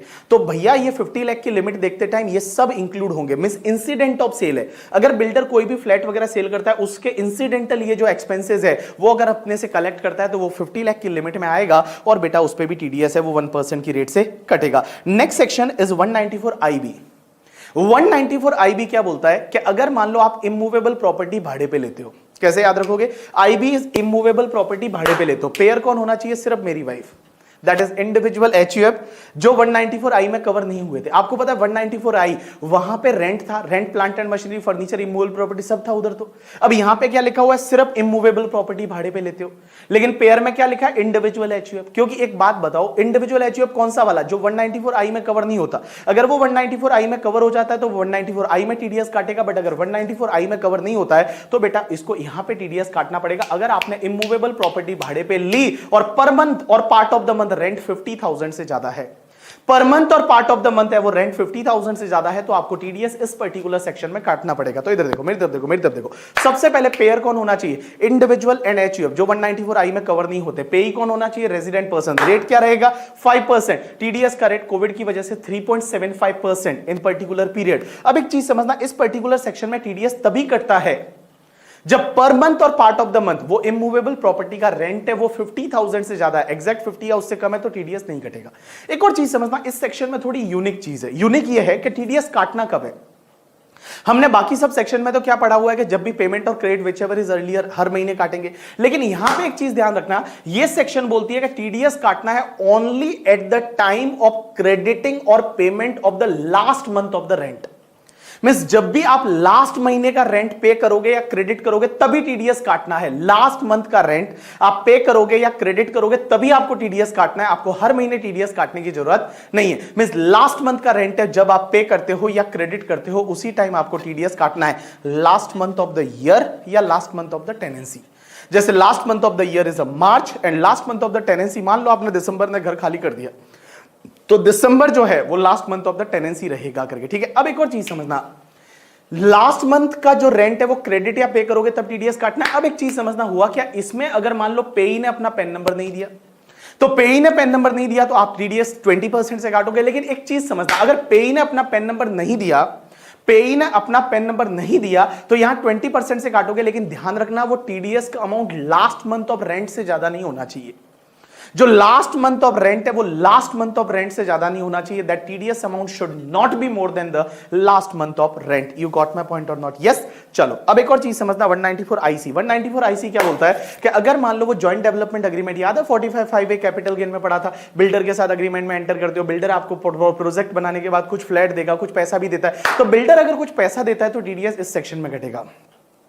पेयर एनी पर्सन, पेई रेजिडेंट पर्सन, टीडीएस का रेट 10%, कोविड की वजह से 7.5%। अब एक चीज समझना, सिर्फ मनी कंसिडरेशन है इसमें, जो मनी वाले कंपोनेंट पे टीडीएस कटेगा, जो इन काइंड वाला कंपनसेशन है उस पे टीडीएस आपका नहीं कटेगा। Next section is 194J। 194J is related to the जानी दुश्मन। जो भी जानी दुश्मन है, जानी दुश्मन कौन होते हैं? आपका बॉस, प्रोफेशनल, हम लोग, ठीक है, हम लोग जानी दुश्मन नहीं है भाई। तो आपका जो बॉस है, जो ऑफिस में काम करते थे प्रोफेशनल, दे आर द जानी दुश्मन फॉर यू। तो आप एक बात समझना, ये सेक्शन क्या बोलती है कि भैया 5 पेमेंट पे टीडीएस इस सेक्शन में कटेगा 194J। Professional fees, technical fees, royalty, non compete fees and director fees. क्या क्या बोला? Professional fees, technical fees, royalty, non compete fees and director fees. ये 5 चीजों पे टीडीएस इस पर्टिकुलर सेक्शन में कटेगा। पेयर कौन होना चाहिए? Any person but other than बीवी सर की वाइफ। मींस इंडिविजुअल एचयूएफ को टीडीएस तभी काटना है जब लास्ट ईयर का टर्नओवर 1 करोड़ से ज्यादा था या ग्रॉस रिसिट 50 लाख से ज्यादा था। पेई कौन होना चाहिए? Resident person. रेट क्या रहेगी? अब एक बात समझना, यहां रेट्स में अमेंडमेंट्स है। All people just pay attention, आपका पूरा ध्यान इधर होना चाहिए। यहां पे रेट्स में कुछ अमेंडमेंट्स है, तो रेट्स को आप ऐसे याद रखो। इधर देखो, इधर देखो, रेट्स को आप ऐसे याद रखो कि अगर आप कोई भी पेमेंट किसी कॉल सेंटर को कर रहे हो, किसको पेमेंट कर रहे हो? कॉल सेंटर को, टीडीएस का रेट 2%। कॉल सेंटर को कर रहे हो, टीडीएस का रेट 2%। दूसरा, फीस फॉर टेक्निकल सर्विस है but not being professional service. Means fees for technical service not being professional service, आप ऐसे याद रखो, fees for technical service not being professional service, TDS rate is 2%। या फिर royalty है for the cell या distribution या एग्जीबिशन ऑफ मूवी से रिलेटेड रॉयल्टी है तो 2%। बाकी सब केसेस में आपका टीडीएस का रेट 10%। तो मैंने बोला 3 जगह 2% है। कहां कहां? एक तो अगर आपने कॉल सेंटर को पेमेंट किया, टीडीएस का रेट 2%। अगर आपका फीस फॉर टेक्निकल सर्विस है but not being professional service, 2% करके, ठीक है। और उसके बाद में अगर आपका रॉयल्टी है, सेल, डिस्ट्रीब्यूशन और एग्जीबिशन ऑफ द मूवी, उससे रिलेटेड 2%, बाकी सब जगह 10%। कोविड की वजह से रेट क्रैश हुआ है? आंसर इज यस, कोविड की वजह से रेट क्रैश हुआ है और 2% की जगह 1.5%, 10% की जगह 7.5%। अब एक और चीज समझना, इधर देखो, मेरी तरफ देखो, मेरी तरफ देखो, मेरी तरफ देखो। मैं अगर रेट को वापस बोलना चाहूं, प्रोफेशनल फीस पे रेट आपका कितना है? 10%। दूसरा, टेक्निकल सर्विस जो है, नॉट बीइंग प्रोफेशनल सर्विस, वहां रेट है आपका 2%। बट अगर technical service being professional service है तो रेट हो जाएगा 10% करके, ठीक है। अगर technical service not being professional service तो 2%। रॉयल्टी पे कितना? देखो, रॉयल्टी में 2 पार्ट। अगर वो सेल, डिस्ट्रीब्यूशन और एग्जीबिशन ऑफ मूवी से रिलेटेड है तो 2%, बाकी वाला कोई रॉयल्टी है तो 10%। उसके बाद में तुम्हारा नॉन कम्पिट फीस पे 10% और डायरेक्टर फीस पे 10%। अब एक और चीज समझना, यहां पे जो ये लिमिट देखी जाती है ना कि भैया professional fees, technical fees, royalty, non compete fees, ये अगर 30,000 से ज्यादा है तो ही टीडीएस काटना है। 30,000 से ज्यादा है तो ही टीडीएस काटना है, अगर अप टू 30,000 है तो टीडीएस नहीं काटना। और डायरेक्टर फीस पे तो लिमिट लगेगा ही नहीं, और ये लिमिट भी सेपरेटली लगता है, means nature of payment wise limit देखा जाएगा। जैसे मैंने क्या किया, एक बंदा है जिसका नाम है लक्ष्मण, लक्ष्मण को मैंने 27,000 का प्रोफेशनल फीस पे किया, 28,000 का रॉयल्टी पे किया, क्या टीडीएस काटना है? आंसर इज नो, इसमें टीडीएस नहीं काटना। एक और चीज समझना, अगर आपका प्रोफेशनल नेचर के लिए प्रोफेशनल फीस है वो पर्सनल नेचर का है, अगर पर्सनल नेचर के लिए कोई प्रोफेशनल फीस है तो उसमें टीडीएस नहीं काटना। जैसे मान लो किसी डाइवोर्स के केस में एडवोकेट का सर्विस लिया, या फिर मान लो बीमार हो गए थे और बीमार होने के बाद हम डॉक्टर के पास गए और डॉक्टर से अगर कोई इलाज करवाया पर्सनल पर्पस, इंडिविजुअल एचयूएफ का पर्सनल पर्पस का, इंडिविजुअल एचयूएफ का पर्सनल पर्पस का कोई भी प्रोफेशनल फीस है तो उस पर टीडीएस नहीं कटेगा। अब एक और चीज समझना, इधर देखना, अगर कोई इंडिविजुअल एचयूएफ है तो वो किसी को इन चीजों का पेमेंट करेगा तो टीडीएस काटना पड़ेगा। लास्ट ईयर का टर्नओवर 1 करोड़ से ज्यादा है, ग्रॉस रिसीट 50 लाख से ज्यादा है। अब एक चीज समझना, अगर इंडिविजुअल एचयूएफ का भले लास्ट ईयर का टर्नओवर 1 करोड़ से ज्यादा, लेकिन अगर उसने किसी को रॉयल्टी का पेमेंट किया या नॉन कम्पीट फीस का पेमेंट किया तो टीडीएस नहीं काटना। मैंने क्या बोला, इंडिविजुअल एचयूएफ लास्ट ईयर का टर्नओवर 1 करोड़ से ज्यादा है, ग्रॉस रेट 50 लाख से ज्यादा है, उसने किसी को रॉयल्टी का पेमेंट किया या नॉन कम्पीट फीस का पेमेंट किया, डायरेक्टर फीस का तो पेमेंट कर ही नहीं सकता, तो रॉयल्टी नॉन कम्पीट फीस का पेमेंट किया तो टीडीएस नहीं काटना। मैं इन सिंपल वर्ड में एक बहुत बात बोलूं आपको, इंडिविजुअल एचयूएफ जिसका लास्ट ईयर का टर्नओवर 1 करोड़ से ज्यादा था, ग्रॉस रेट 50 लाख से ज्यादा था, वो किसी को पेमेंट करता है, टीडीएस तभी काटना है जब वो प्रोफेशनल फीस या टेक्निकल फीस पे करता है। प्रोफेशनल फीस या टेक्निकल फीस है, प्रोफेशनल फीस या टेक्निकल फीस है वो पे करता है तो ही टीडीएस काटना है, अदरवाइज टीडीएस नहीं काटना। और प्रोफेशनल फीस में भी अगर वो पर्सनल नेचर का है तो उस केस में टीडीएस काटने की जरूरत नहीं है। यू गॉट माय पॉइंट और नॉट? यस। अब एक और चीज समझना, next part is related to 194K, ये नई सेक्शन है इसी साल से। अगर आपको म्यूचुअल फंड यूटीआई से कोई भी इनकम मिलती है, म्यूचुअल फंड यूटीआई से इनकम मिलती है तो नाउ इट इज टैक्सेबल, तो यहां पे टीडीएस कटेगा। पेयर कौन होगा, म्यूचुअल फंड कंपनी या यूटीआई। पेई कौन होगा, रेजिडेंट पर्सन। रेट क्या रहेगा, 10%। और टीडीएस नहीं काटना अगर पूरे साल में 5,000 तक ही इनकम मिलता है। अगर आपको अप टू 5,000 इनकम मिलता है तो उस केस में टीडीएस काटने की जरूरत नहीं है। उसके बाद सेक्शन 194L है, आपकी प्रॉपर्टी ले गए, आपकी प्रॉपर्टी ले गए, means compulsory acquisition of the property.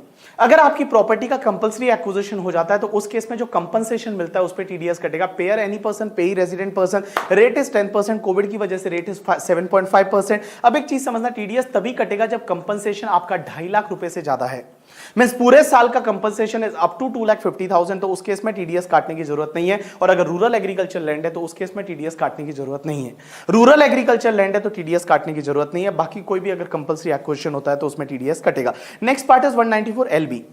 194LB क्या बोलता है कि अगर कोई भी इंफ्रास्ट्रक्चर डेट फंड है और उसने किसी नॉन रेजिडेंट फॉरेन कंपनी को इंटरेस्ट दिया, तो इंफ्रास्ट्रक्चर डेट फंड ने नॉन रेजिडेंट फॉरेन कंपनी को इंटरेस्ट दिया, 5% की रेट से टीडीएस कटेगा। और इंफ्रास्ट्रक्चर डेट फंड वो वाला जो सेक्शन 1047 में बोला हुआ है। Next section 194M। अब 194M को आप कैसे याद रखोगे पता है, 194M is a mixtures of 194C, 194J and 194H। 194M is a mixture of 194C, 194J and 194H। ये सेक्शन बोलती है आप किसी को कॉन्ट्रैक्ट का पेमेंट करते हो या फिर कमीशन ब्रोकरेज का पेमेंट करते हो या फिर आप क्या बोला, कॉन्ट्रैक्ट, कमीशन ब्रोकरेज या प्रोफेशनल फीस का पेमेंट करते हो तो टीडीएस इस सेक्शन में घटेगा। लेकिन क्यों, वो तो ऑलरेडी सेक्शन थी। लेकिन एक चीज समझना, यहां पेयर क्या लिखा हुआ है, सिर्फ इंडिविजुअल एचयूएफ, और वो वाले इंडिविजुअल एचयूएफ जो 194C, 194J एंड 194H में कवर नहीं होते। 194C, 194J, 194H में बीबी सर की वाइफ कवर नहीं हो रही थी। मींस ऐसा कोई इंडिविजुअल एचयूएफ जिसका लास्ट ईयर का टर्नओवर अप टू 1 करोड़ है या अप टू 50 लाख है तो वो लोगों को उन सेक्शन में तो टीडीएस नहीं काटना था, बट इस सेक्शन में काटना पड़ जाएगा। या फिर एक बात बताओ, 194C में मैंने बताया था कि पर्सनल नेचर का कॉन्ट्रैक्ट है तो टीडीएस नहीं कटता, आपकी शादी में केटरिंग का कॉन्ट्रैक्ट। या 194J में मैंने बताया था पर्सनल नेचर के लिए प्रोफेशनल फीस पे किया तो उस सेक्शन में टीडीएस नहीं कटता, लेकिन इस सेक्शन में काटना पड़ेगा अगर आपने किसी रेजिडेंट पर्सन को पेमेंट या क्रेडिट किया और पूरे साल का 50 लाख से ज्यादा है, सिर्फ 50 लाख से ज्यादा है तो ही इस सेक्शन में टीडीएस कटेगा। रेट रहेगी 5%, बट कोविड की वजह से रेट आपका 3.75% हो जाएगा। तो देखो बेटा, पेयर कौन?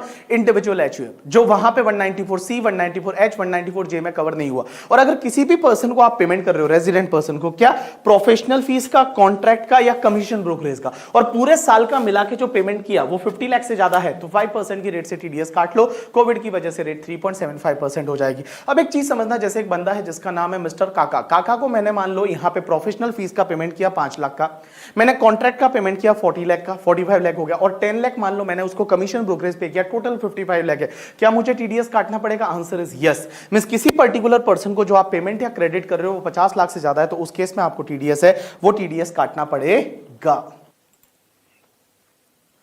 नेक्स्ट सेक्शन पे चलते हैं, और नेक्स्ट सेक्शन आपकी 194N है, और 194N में इस साल अमेंडमेंट हुआ है, ध्यान रखना, ठीक है। सबसे पहली चीज सर, इसमें क्या होता है, जब आप बैंक से कैश विड्रॉ करते हो और कैश विड्रॉ पूरे साल में मिला के 1 करोड़ से ज्यादा है, किसी पर्टिकुलर बैंक से 1 करोड़ से ज्यादा का कैश विड्रॉ होता है, तो उस पर 2% की रेट से टीडीएस कटेगा। सबसे पहले पेयर कौन होना चाहिए? Pair is basically cooperative bank या पोस्ट ऑफिस। पेई कौन होना चाहिए? कोई भी person, means resident, non resident, कोई भी पर्सन। रेट क्या रहेगा? 2%। अब एक चीज समझना, यहां पे टीडीएस कब कटेगा? जब आपका कैश विड्रॉल 1 करोड़ से ज्यादा है। कैश विड्रॉल 1 करोड़ से ज्यादा है तो यहां पे टीडीएस कटेगा 2% की रेट से। In excess of 1 crore, 1 crore से ऊपर वाले पे आपका 2% की रेट से टीडीएस है वो कट जाएगा। अब यहां पे एक और चीज समझना, अगर मान लो कोई पेई जो है, मतलब जो अकाउंट होल्डर है, उस अकाउंट होल्डर ने लास्ट के 3 साल का रिटर्न फाइल नहीं किया, और वो 3 साल का रिटर्न फाइल नहीं किया, और उसकी ड्यू डेट 139/1 की ऑलरेडी जा चुकी है before starting of this previous year. मैंने क्या बोला कि कोई भी अगर पेई है जिसने लास्ट के 3 साल का ऑल 3 प्रीवियस ईयर का रिटर्न फाइल नहीं किया, और जिसका 139/1 का ड्यू डेट ऑलरेडी एक्सपायर हो गया है before starting of this previous year.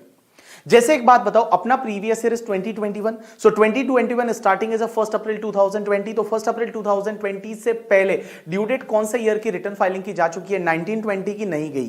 Previous year 18-19, 17-18 and 16-17। सो अगर कोई पर्सन है जिसने प्रीवियस ईयर 16-17, 17-18 एंड 18-19 वो 3 साल का रिटर्न फाइल नहीं किया है, तो उस केस में बेटा यहां पे जो लिमिट है जो 1 करोड़ की है वो वहां 20 लाख हो जाएगी। मींस 20 लाख से ज्यादा कैश विड्रॉ हुआ तो आपका 20 लाख के बाद वाले पे आपको 2% की रेट से टीडीएस कटेगा, और अगर 1 करोड़ से ज्यादा है तो 5% की रेट से टीडीएस कटेगा 1 करोड़ से बाद। तो मैंने आपको क्या बोला? All people just pay attention. Normally यहां पे टीडीएस 1 करोड़ से ज्यादा कैश विड्रॉ होता है तो उस पे आपका 2% की रेट से कटेगा, लेकिन जो नॉन फाइलर है अकाउंट होल्डर, जो नॉन फाइलर अकाउंट होल्डर है जिसने लास्ट के 3 साल का रिटर्न फाइल नहीं किया इस प्रीवियस ईयर के पहले, ऑलरेडी वो ड्यू डेट उस ईयर की 139 वाली जा चुकी है, तो उसके लिए 20 लाख से ज्यादा होते ही आपका 2% से टीडीएस, और 1 करोड़ से ज्यादा है तो आपको 5% की रेट से टीडीएस है वो काटना पड़ेगा। यू गॉट माई पॉइंट और नॉट? यस। अब एक चीज समझना, यहां पे ये सेक्शन नहीं लगेगी। कब नहीं लगेगी? कुछ एक्सेप्शनल केसेज है जो कैश विड्रॉल के केस में ये सेक्शन नहीं लगेगी। पहला, अगर गवर्नमेंट कैश विड्रॉ करती है, या कोई भी बैंक या कोऑपरेटिव बैंक या पोस्ट ऑफिस वो कहीं और किसी बैंक, कोऑपरेटिव बैंक या पोस्ट ऑफिस से कैश विड्रॉ करते हैं तो ये सेक्शन नहीं लगेगी। मींस जो पेई है वो गवर्नमेंट है, bank, cooperative bank, post office है, या business correspondent of the bank और कोऑपरेटिव बैंक है, या व्हाइट लेवल एटीएम ऑपरेटर है। बहुत सारी कंपनियां ऐसी है जो एटीएम ऑपरेटर है तो उन पे भी ये सेक्शन नहीं लगेगी, या फिर कोई भी नोटिफाइड पर्सन है उस पे भी ये सेक्शन नहीं लगेगी। अब एक बात समझना, यहां पे कौन कौन से लोगों को नोटिफाई किया, तो सबसे पहला, अगर कोई भी ऑथोराइज्ड डीलर है या एजेंट है जो फुल फ्लेज मनी चेंजर है जिनको आरबीआई से लाइसेंस मिला हुआ है, तो फुल फ्लेज जो मनी चेंजर है जिनको आरबीआई से लाइसेंस मिला हुआ है और वो कैश विड्रॉ करते हैं तो उस केस में ये सेक्शन नहीं लगेगी। लेकिन वो काम क्या कर रहे हैं? Purchase of the foreign currency from the foreign tourist और नॉन रेजिडेंट विजिटिंग इंडिया। जो फॉरेन के टूरिस्ट है या नॉन रेजिडेंट वो इंडिया में विजिट करते हैं तो उनसे फॉरेन करेंसी खरीदते हैं, उनको इंडियन रुपीस देते हैं, या फिर जो इंडियन रेजिडेंट पर्सन है जो इंडिया के बाहर गया था घूमने के लिए वो वापस इंडिया में रिटर्न होता है तो क्या करता है? इंडियन करेंसी लेता है फॉरेन करेंसी देके, तो ये वाला काम कर रहे हैं। या फिर disbursement of inward remittance to the recipient beneficiary in India in cash under money transfer service scheme MTSS of RBI, उसमें अगर वो ये पैसा जो है वो उसको रेमिटेंस करते हैं तो उस केस में उन पे ये सेक्शन नहीं लगेगी। तो आप ऐसे याद रखो कि जो फुल टाइम मनी चेंजर है उस पे ये सेक्शन नहीं लगेगी। उसके बाद जो तुम्हारे एपीएमसी मंडी में जो एजेंट्स होते हैं, एपीएमसी मंडी आजकल बहुत चल रहा है किसान आंदोलन की वजह से, तो जो agriculture agriculture produce market committee होती है, जो मंडियां होती है, उस मंडी में जो भी तुम्हारे एजेंट या ब्रोकर होते हैं वो अगर कैश विड्रॉ बैंक से करेंगे तो उस पर ये सेक्शन नहीं लगेगी। और जो सीआरएस एजेंसी है, जो cash replenishment agency, cash replenishment agency किसको बोलेंगे कि जो लोग एटीएम में पैसा चेंज करते हैं, मींस एटीएम में पैसा फिलअप करते हैं, ऐसी बहुत सारी एजेंसी है जो एटीएम में पैसा फिलअप करती है, या फिर तुम्हारे एटीएम ऑपरेटर के जो क्या बोलते हैं एजेंट्स रहेंगे, उन पे ये सेक्शन नहीं लगेगी। तो आप मुझे इधर देखो सब लोग, सर ये सेक्शन कहां कहां नहीं लगेगी? तो मैंने बोला कि तुम्हारा 194N जो सेक्शन है वो कहां कहां पे नहीं लगेगा। पहला, गवर्नमेंट कैश विड्रॉ करती है, या फिर बैंक है, cooperative bank, post office cash withdraw करता है, business correspondent of cooperative bank है वो कैश विड्रॉ करता है, व्हाइट लेबल ऑपरेटर जो है, जो एटीएम ऑपरेटर है वो कैश विड्रॉ करते हैं, या एनी अदर नोटिफाइड पर्सन। और नोटिफाइड पर्सन में पहला फुल फ्लेज जो मनी चेंजर है वो कैश विड्रॉ करता है। तो दूसरा, अगर कोई भी कमीशन एजेंट है जो, या फिर ट्रेडर जो एपीएमसी मंडी में रजिस्टर्ड है वो अगर करता है, या फिर जो सीआरएस होते हैं, कैश रिप्लेनिशमेंट एजेंसी, वो कैश विड्रॉ करता है, तो ये सेक्शन नहीं लगेगी। उसके बाद एक सेक्शन आई है 194O, और 194 बेटा ओ इसी साल से आई है। और 194O सेक्शन क्या बोलती है कि तुम्हारा जो ई कॉमर्स ट्रांजैक्शन होगा, ई कॉमर्स ऑपरेटर जो है वो ई कॉमर्स पार्टिसिपेंट को जब पेमेंट करेगा या उसका अकाउंट क्रेडिट करेगा तो यहां पे टीडीएस कटेगा। तो मैंने बोला कि अगर मान लो ई कॉमर्स मतलब इलेक्ट्रॉनिक कॉमर्स, इलेक्ट्रॉनिक कॉमर्स मतलब जो इंटरनेट वाला है, ठीक है।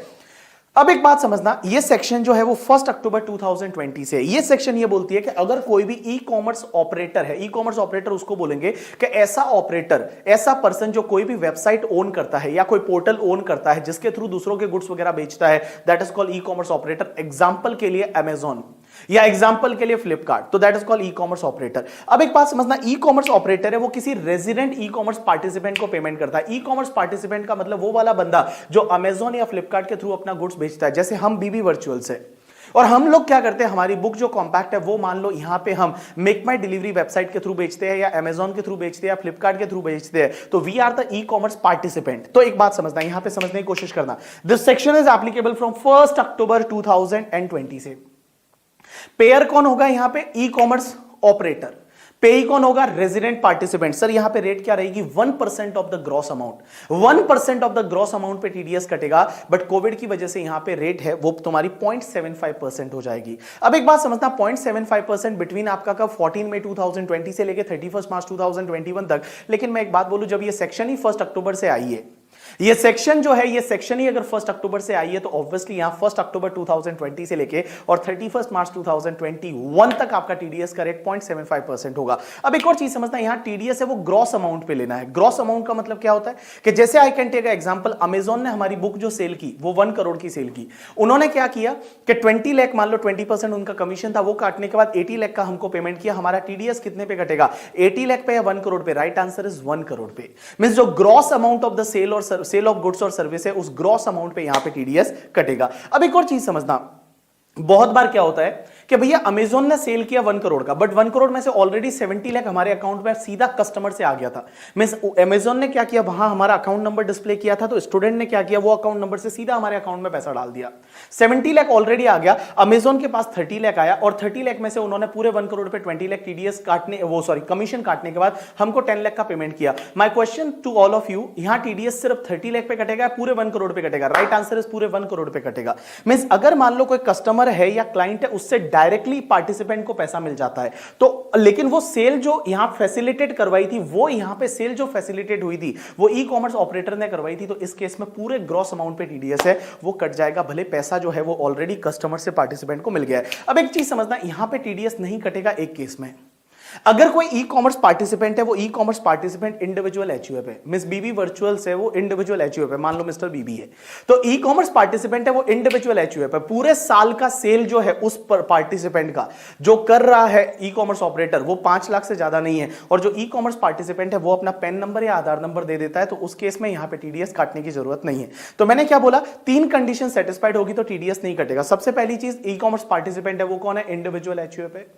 दूसरा, भैया ई कॉमर्स पार्टिसिपेंट है, उसके लिए जो सेल कर रहा है ई कॉमर्स ऑपरेटर, वो पूरे साल की जो ग्रॉस सेल है करके, ठीक है, वो 5 लाख से ज्यादा नहीं है, 5 लाख से ज्यादा नहीं है। एंड तीसरी चीज, ई कॉमर्स पार्टिसिपेंट अपना जो पैन नंबर है या आधार नंबर दे देता है, तो उस केस में टीडीएस काटने की जरूरत नहीं है। अब एक और चीज समझना, अगर मान लो इस पर्टिकुलर सेक्शन में टीडीएस कट जाता है 194 ओ में, या टीडीएस नहीं कटता due to the limit of that 5 lakh individual HUF वाला, तो उस केस में अगर इस सेक्शन में टीडीएस कट चुका है तो और किसी सेक्शन में टीडीएस नहीं कटेगा। यू गॉट माय पॉइंट और नॉट? यस। उसके बाद में एक सेक्शन होती है 195 सेक्शन ये बोलती है, 195 जो सेक्शन है वो ये बोलती है कि अगर कोई भी पर्सन है वो किसी नॉन रेजिडेंट फॉरेन कंपनी को पेमेंट करता है और नॉन रेजिडेंट फॉरेन कंपनी के हाथ में अगर वो इनकम टैक्सेबल है तो नॉन रेजिडेंट फॉरेन कंपनी का टीडीएस है वो काटना पड़ेगा। कौन सी रेट से? जो भी इनकम टैक्स एक्ट में रेट दे रखी है या फिर तुम्हारा डीटीडब्ल्यू का rate, which ever is more beneficial है उस रेट से टीडीएस है वो टीडीएस काटना पड़ेगा। उसके बाद सेक्शन 196 ए ये बोलती है कि जो भी इनकम मिलती है यूटीआई म्यूचुअल फंड से, यूटीआई म्यूचुअल फंड से जो इनकम मिलती है वो नॉन रेजिडेंट फॉरेन कंपनी को मिल रही है तो उसमें 20% की रेट से टीडीएस काटना पड़ेगा। 196 बी जो ये बोलती है कि अगर मान लो कोई भी एलटीसीजी होता है या इनकम मिलती है जो 115 एबी में कवर होती है। 115 एबी अब नॉन रेजिडेंट में देखोगे ओफो वाला, overseas foreign like overseas foreign organisation, तो उनको अगर मान लो ओवरसीज फाइनेंशियल ऑर्गेनाइजेशन, उनको अगर कोई भी इनकम होती है एलटीसीजी होता है तो उस पर टैक्स जो टीडीएस कटेगा वो 10% की रेट से कटेगा। उसके बाद 196 सी जो सेक्शन होती है वो ये बोलती है कि नॉन रेजिडेंट को अगर मान लो जीडीआर या फिर बॉन्ड्स है उस पर 115 एसी में जो बोला हुआ है उस पर जो इनकम मिलती है वो इनकम जो इंटरेस्ट है उस पर 10% की रेट से टीडीएस है वो 10% की रेट से टीडीएस कट जाएगा। और 196 डी ये बोलती है कि अगर मान लो आप किसी भी एफआईआई को, that is foreign institutional investor को, उनको जो इनकम देते हो तो उस पर डिविडेंड है या फिर इंटरेस्ट है तो उस पर 20% की रेट से टीडीएस कटेगा, लेकिन वो स्पेसिफाइड फंड है तो उस पर 10% की रेट से टीडीएस कटेगा। ये ज्यादा समझ में आएगा जब आप नॉन रेजिडेंट वाला पार्ट समझोगे। अब एक चीज समझना, टीडीएस से रिलेटेड कुछ और इंटरेस्टिंग पार्ट है। सबसे पहली चीज ये कि अगर मान लो कहीं पे भी कोई भी अमाउंट है उसमें सर्विस पे जीएसटी है तो उस पर टीडीएस नहीं कटेगा। मीन जीएसटी अमाउंट पे टीडीएस नहीं कटेगा अगर वो जीएसटी ऑन सर्विस है। जीएसटी ऑन सर्विस का मतलब जैसे प्रोफेशनल फीस है 10 लाख का, उसमें 1,80,000 का जीएसटी है तो टीडीएस कितने पे कटेगा? 11,80,000 और only 10 lakh. Right answer is only 10 lakh पे। अगर पेई है वो central government, state government, RBI या स्टैट्यूटरी कॉर्पोरेशन है या म्यूचुअल फंड है तो उस केस में टीडीएस नहीं कटेगा। अब एक और चीज समझना, अगर मान लो आपकी इनकम टैक्सेबल नहीं है या आपके पुराने बहुत सारे लॉसेज है और इस साल जो भी आपको पैसा मिल रहा है वो पैसा उस पे टीडीएस तो कटेगा, तो बेटर है आप इनकम टैक्स ऑफिसर को बोलो, मींस आप डिपार्टमेंट को बोलोगे सर हमारी इनकम तो ऐसे भी नहीं है या फिर जो मतलब हमारी इनकम है वो पुराने लॉसेज से सेटअप हो जाएगी एंड ऑल, तो सर हमको यहाँ पे टैक्स भरना नहीं आएगा। तो हम आपसे रिक्वेस्ट करते हैं कि प्लीज आप हमको एक सर्टिफिकेट दे दो जिससे कि आगे वाला हमारा टीडीएस नहीं काटे या लोअर रेट से काटे, that is called low rate या नो रेट ऑफ डिडक्शन का सर्टिफिकेट। तो अगर डिपार्टमेंट मुझे ये सर्टिफिकेट दे देता है तो जो भी पेयर रहेगा उसको मैं ये सर्टिफिकेट दूंगा तो पेयर जो है वो मेरा टीडीएस नहीं काटेगा या बहुत ही लो रेट से काटेगा। उसके बाद यहां पे सेक्शन 4 बोलती है कि अगर मान लो आपको इनकम होती है 5 सेक्शन में, मींस ये 5 सेक्शन की नेचर वाली इनकम होती है। कौन कौन सी? या तो 192 ए वाली, 192 है ईपीएफ का पेमेंट, 193 इंटरेस्ट ऑन सिक्योरिटी, 194 है interest other than interest on security, 194 D life insurance policy का मैच्योरिटी, या 194 आई दैट इज रेंट। मैंने क्या बोला? 192 ए, 193, 194 ए, 194 डी या 194 आई की इनकम होती है और आपकी इनकम बेसिक एग्जाम्पशन से ज्यादा नहीं है तो आप आगे वाले को एक 15G 15H का डिक्लेरेशन दे सकते हो कि भाई मेरी इनकम बेसिक एग्जाम्पशन से ज्यादा नहीं है तो मेरे को टैक्स तो आएगा नहीं तो प्लीज मेरा टीडीएस मत काटो, तो उस केस में वो आपका टीडीएस नहीं काटेगा अगर आपको ये 5 सेक्शन की इनकम होती है। 192 ए, 193, 194 ए, 195, 194 डी एंड 194 आई, अगर ये 5 सेक्शन की इनकम होती है तो आप डिक्लेरेशन दे सकते हो। नॉर्मल केस में 15G और अगर कोई सीनियर सिटीजन है तो 15H देगा। लेकिन एक बात समझना, यहां पे जो आपको इनकम मिल रही है ना वो income itself is more then basic exemption. जो आपको इनकम मिल रही है वो income itself is more then basic exemption. जैसे मान लो मेरी मम्मा है और मम्मा सीनियर सिटीजन नहीं है, मम्मा का बेसिक एग्जाम्पशन 2.5 लाख है, मम्मा को बैंक से इंटरेस्ट मिल रहा है 3 लाख का, बट उन्होंने एलआईसी में पैसा डाल दिया तो टैक्स तो कुछ आ नहीं रहा है बिकॉज इनकम बेसिक एग्जाम्पशन से कम है। क्या मम्मा डिक्लेरेशन दे सकती है? आंसर इज नो, नहीं दे सकती। मींस जो आपको इनकम मिल रही है that income itself is more then basic exemption, भले आपका net taxable income basic exemption से कम है तो यहां पे आपने जो डिक्लेरेशन दोगे वो एक्सेप्ट नहीं की जाएगी। लेकिन इसका एक एक्सेप्शन है सीनियर सिटीजन। सीनियर सिटीजन के केस में ये एक्सेप्ट की जाएगी। जैसे सीनियर सिटीजन को इंटरेस्ट बैंक से मिलता है वो 4 लाख का है, ठीक है, सीनियर सिटीजन है उसको बैंक से इंटरेस्ट मिलता है वो बैंक का इंटरेस्ट है वो 4 लाख का है और डिडक्शन के बाद वगैरह उस पर टैक्स नहीं आ रहा है ड्यू टू 87 एंड ऑल, तो उस केस में क्या डिक्लेरेशन एक्सेप्ट की जाएगी? आंसर इज यस, वहां पे डिक्लेरेशन एक्सेप्ट की जाएगी। इस साल एक नई सेक्शन आई है that is the section 197B करके, और 197B जो ऐड की है वो सेक्शन ये बोलती है कि बेटा यहां पे रेट क्रैश होगा। रेट क्रैश कौन कौन सी सेक्शन में हुआ है समझना। एक तो 193 में हुआ, 194 में हुआ, 194A, 194C, 194D, 194DA। ये 194W और 194F है, वो ज्यादा इंपॉर्टेंट है नहीं करके, ठीक है, इसके लिए उसको कवर करते नहीं, बिकॉज 194F तो एक ऐसा है कि आपने म्यूचुअल फंड की कुछ यूनिट है वो 91 92 में खरीदी थी और उसका कुछ पैसा मिलता है तो टीडीएस कटेगा, that is not more important both section. Okay,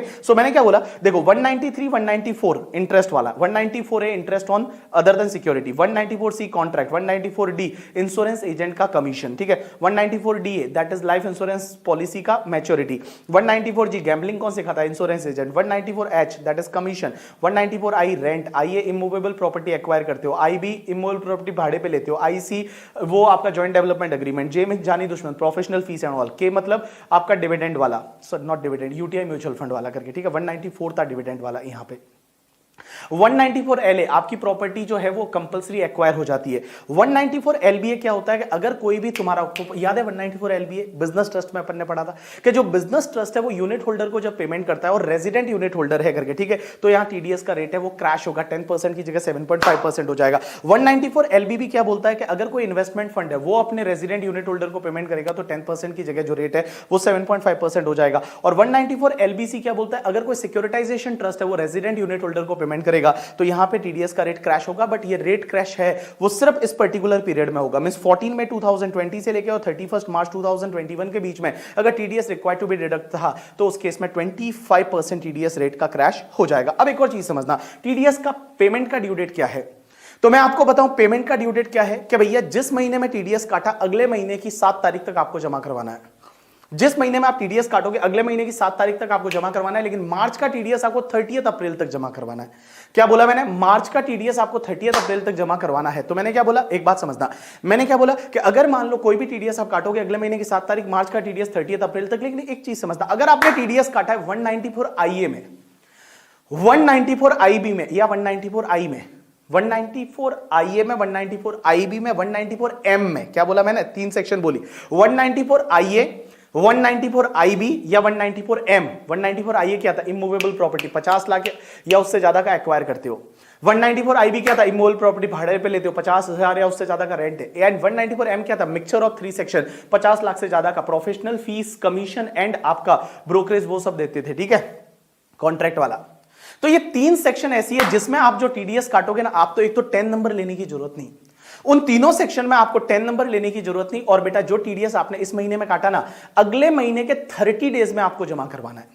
means अगले महीने की 7 तारीख नहीं, इस महीने में टीडीएस काटा तो अगले महीने के 30 डेज में जमा करवाना है। और यहां आपको 10 नंबर लेने की जरूरत नहीं, आपका पेन नंबर चलेगा। और यहां पे रिटर्न कौन से फॉर्म में फाइल होता है, 26 QB QC and QD। Means 194IA है तो 26 QB, अगर मान लो 194IB है तो 26 QC और 194M है तो 26 QD। ये तुम्हारे जो 3 फॉर्म है, इन फॉर्म में रिटर्न जाएगा। और रिटर्न भी बेटा कब तक फाइल करना है, अगले महीने के 30 दिन के अंदर अंदर। सो अलोंग विथ रिटर्न है वो आपको टीडीएस का गवर्नमेंट को पेमेंट करना है। अब एक बात समझना सर, टीडीएस रिटर्न की ड्यू डेट क्या रहती है, तो टीडीएस रिटर्न की ड्यू डेट क्या रहती है, क्वार्टरली जाता है रिटर्न। जैसे ही क्वार्टर एंड हो जाता है, क्वार्टर एंड के बाद अगले महीने का लास्ट डेट, तो जैसे जून क्वार्टर एंड हुआ तो 31 जुलाई, सितंबर क्वार्टर तो 31 अक्टूबर, दिसंबर क्वार्टर तो 31 जैन, बट मार्च क्वार्टर के लिए 30 अप्रैल नहीं, 31 मई, क्योंकि 30 अप्रैल तक तो आपको मार्च का टीडीएस है वो जमा करवाना पड़ता है, तो यार 31 मई तक है वो आपको रिटर्न फाइल करना पड़ेगा। टीसीएस के केस में ये डेट जो है वो 15th हो जाती है, टीसीएस रिटर्न की ये डेट है वो 15th हो जाती है। अब एक और चीज समझना, जो भी आप टीडीएस रिटर्न फाइल करोगे यहां उसका प्रोसेसिंग होता है अंडर सेक्शन 200A। और 200A सेक्शन ये बोलती है कि इनकम टैक्स डिपार्टमेंट का जो सीपीसी है बैंगलोर में, वो क्या करता है, आपके टीडीएस रिटर्न का प्रोसेसिंग करता है। अगर उसमें कोई अरिथमेटिक एरर है या इनकरेक्ट क्लेम है तो उसको रेक्टिफाई करने के बाद आपको इंटीमेशन मिल जाती है, टीडीएस टीसीएस इंटीमेशन। और टीडीएस टीसीएस इंटीमेशन है वो आपको कब तक मिलेगी, with in 1 year from the end of the financial year in which return was filed. With in 1 year from the end of the financial year in which return was filed है, आपको वो TDS TCS intimation है वो मिल जाती है। अब एक और चीज समझना, आपने अगर मान लो किसी का टीडीएस जो है नहीं काटा तो क्या होगा, तो टीडीएस अगर आपने नहीं काटा या काटा बट गवर्नमेंट को जमा ही नहीं करवा रहे हो तो आपको असेसी इन डिफॉल्ट बनाया जा सकता है। और आपको असेसी इन डिफॉल्ट बनाया जाता है तो उस केस में आपका सेक्शन 220 का इंटरेस्ट और 221 की पेनल्टी लग जाएगी। अब एक और चीज समझना कि बेटा अगर मान लो आपने टीडीएस लेट काटा या फिर आपने टीडीएस काटा बट गवर्नमेंट को लेट जमा करवाया तो आपको एक इंटरेस्ट लगता है। अगर आपने लेट काटा या लेट जमा करवाया तो आपको एक इंटरेस्ट लगता है 201(1)(a) वाला। और ये इंटरेस्ट कब से कब तक लगता है? देखो, अगर आपने लेट काटा तो लेट डिडक्शन पे इंटरेस्ट लगेगा 1% पर मंथ और part of the month from the date on which TDS was deductible till the date on which TDS is deducted. मैंने क्या बोला? इंटरेस्ट जितना अमाउंट टीडीएस का आपने नहीं काटा था, उस लेट काटा है आपने, तो उस पे इंटरेस्ट लगेगा जितना टीडीएस का अमाउंट था उस पे 1% पर मंथ और part of the month from the date on which TDS was deductible till the date on which TDS was deducted. और एक बात बताओ, लेट जमा करवाया, जैसे मान लो इस मंथ में आपने टीडीएस जमा करवाया, अगले महीने की 7th तक आपको जमा करवाना, इस महीने में टीडीएस काटा तो अगले महीने के 7th तक जमा करवाना है। आपने अगर 7th को जमा नहीं करवाया, 8th को जमा करवाया तो इंटरेस्ट लगेगा। Answer is yes. कितना लगेगा? 1.5% पर मंथ और part of the month. But sir कब से लगेगा? क्या 8th से लगेगा? ना बाबा ना, यहां इंटरेस्ट लगेगा from the date on which TDS was deducted till the date on which TDS is paid to government. मैंने क्या बोला? लेट डिपॉजिट करवाया, इंटरेस्ट लगेगा 1.5% पर मंथ और part of the month from the date on which TDS deducted till the date on which TDS is paid to government. Mean जिस दिन TDS काटा उस दिन से लेकर जिस दिन आपने टीडीएस गवर्नमेंट को जमा करवाया उस दिन तक आपको इंटरेस्ट लगेगा 1.5% पर मंथ और पार्ट ऑफ द मंथ। अब एक बात समझना, टीडीएस रिटर्न अगर आप गवर्नमेंट को लेट फाइल करते हो तो उसमें 200 रुपया पर डे का आपको फीस लगेगा। तो जितने दिन का डिले है उसमें 200 रुपया पर डे का फीस लगेगा अंडर सेक्शन 234E। अब एक और चीज समझना, क्या आपको पता पीजीबीपी में मैंने एक कंसेप्ट पढ़ाया था कि अगर मान लो आपने टीडीएस नहीं काटा, सपोज हमने किसी को पेमेंट किया, हमने टीडीएस नहीं काटा, गलती हो गई, बट आगे वाला बंदा बड़ा ईमानदार है, उसने क्या किया, उस इनकम को अपनी इनकम में कंसीडर कर लिया, उसने अपना रिटर्न फाइल कर दिया, जो टैक्स आता था वो पे कर दिया, और हम एक चार्टर्ड अकाउंटेंट से एक फॉर्म लाके दे देते हैं under section 20 under form number 26A करके एक फॉर्म होता है। वो फॉर्म हम अगर चार्टर्ड अकाउंटेंट से लाके दे देते हैं तो उस केस में हम असेसी इन डिफॉल्ट नहीं माने जाएंगे। और भैया वो खर्चा भी हमको पता 30% 100% पीजीबीपी सेक्शन 40 में अलाउ हो जाता था। कब अलाउ होता था? जब आगे वाले ने अपना रिटर्न फाइल कर दिया। लेकिन वहां पे सेक्शन 2011A का इंटरेस्ट भी लगेगा। कब से? जिस दिन 1% पर मंथ और part of the month from the date on which TDS was deductible till the date on which payee file the return. मतलब जिस दिन पेई ने अपना रिटर्न फाइल किया उस दिन तक आपको 1% पर मंथ और पार्ट ऑफ द मंथ जितना टीडीएस नहीं काटा था उस पर इंटरेस्ट लग जाएगा। यू गॉट माई पॉइंट और not? Yes. So this is the completion of yes people. अब अपन चालू करते हैं टीसीएस। टीसीएस का मतलब होता है टैक्स कलेक्शन एट सोर्स। अब एक चीज समझना, कुछ गुड्स का सेल होता है और सेल के केस में सेलर क्या करेगा? बायर से टैक्स कलेक्ट करेगा।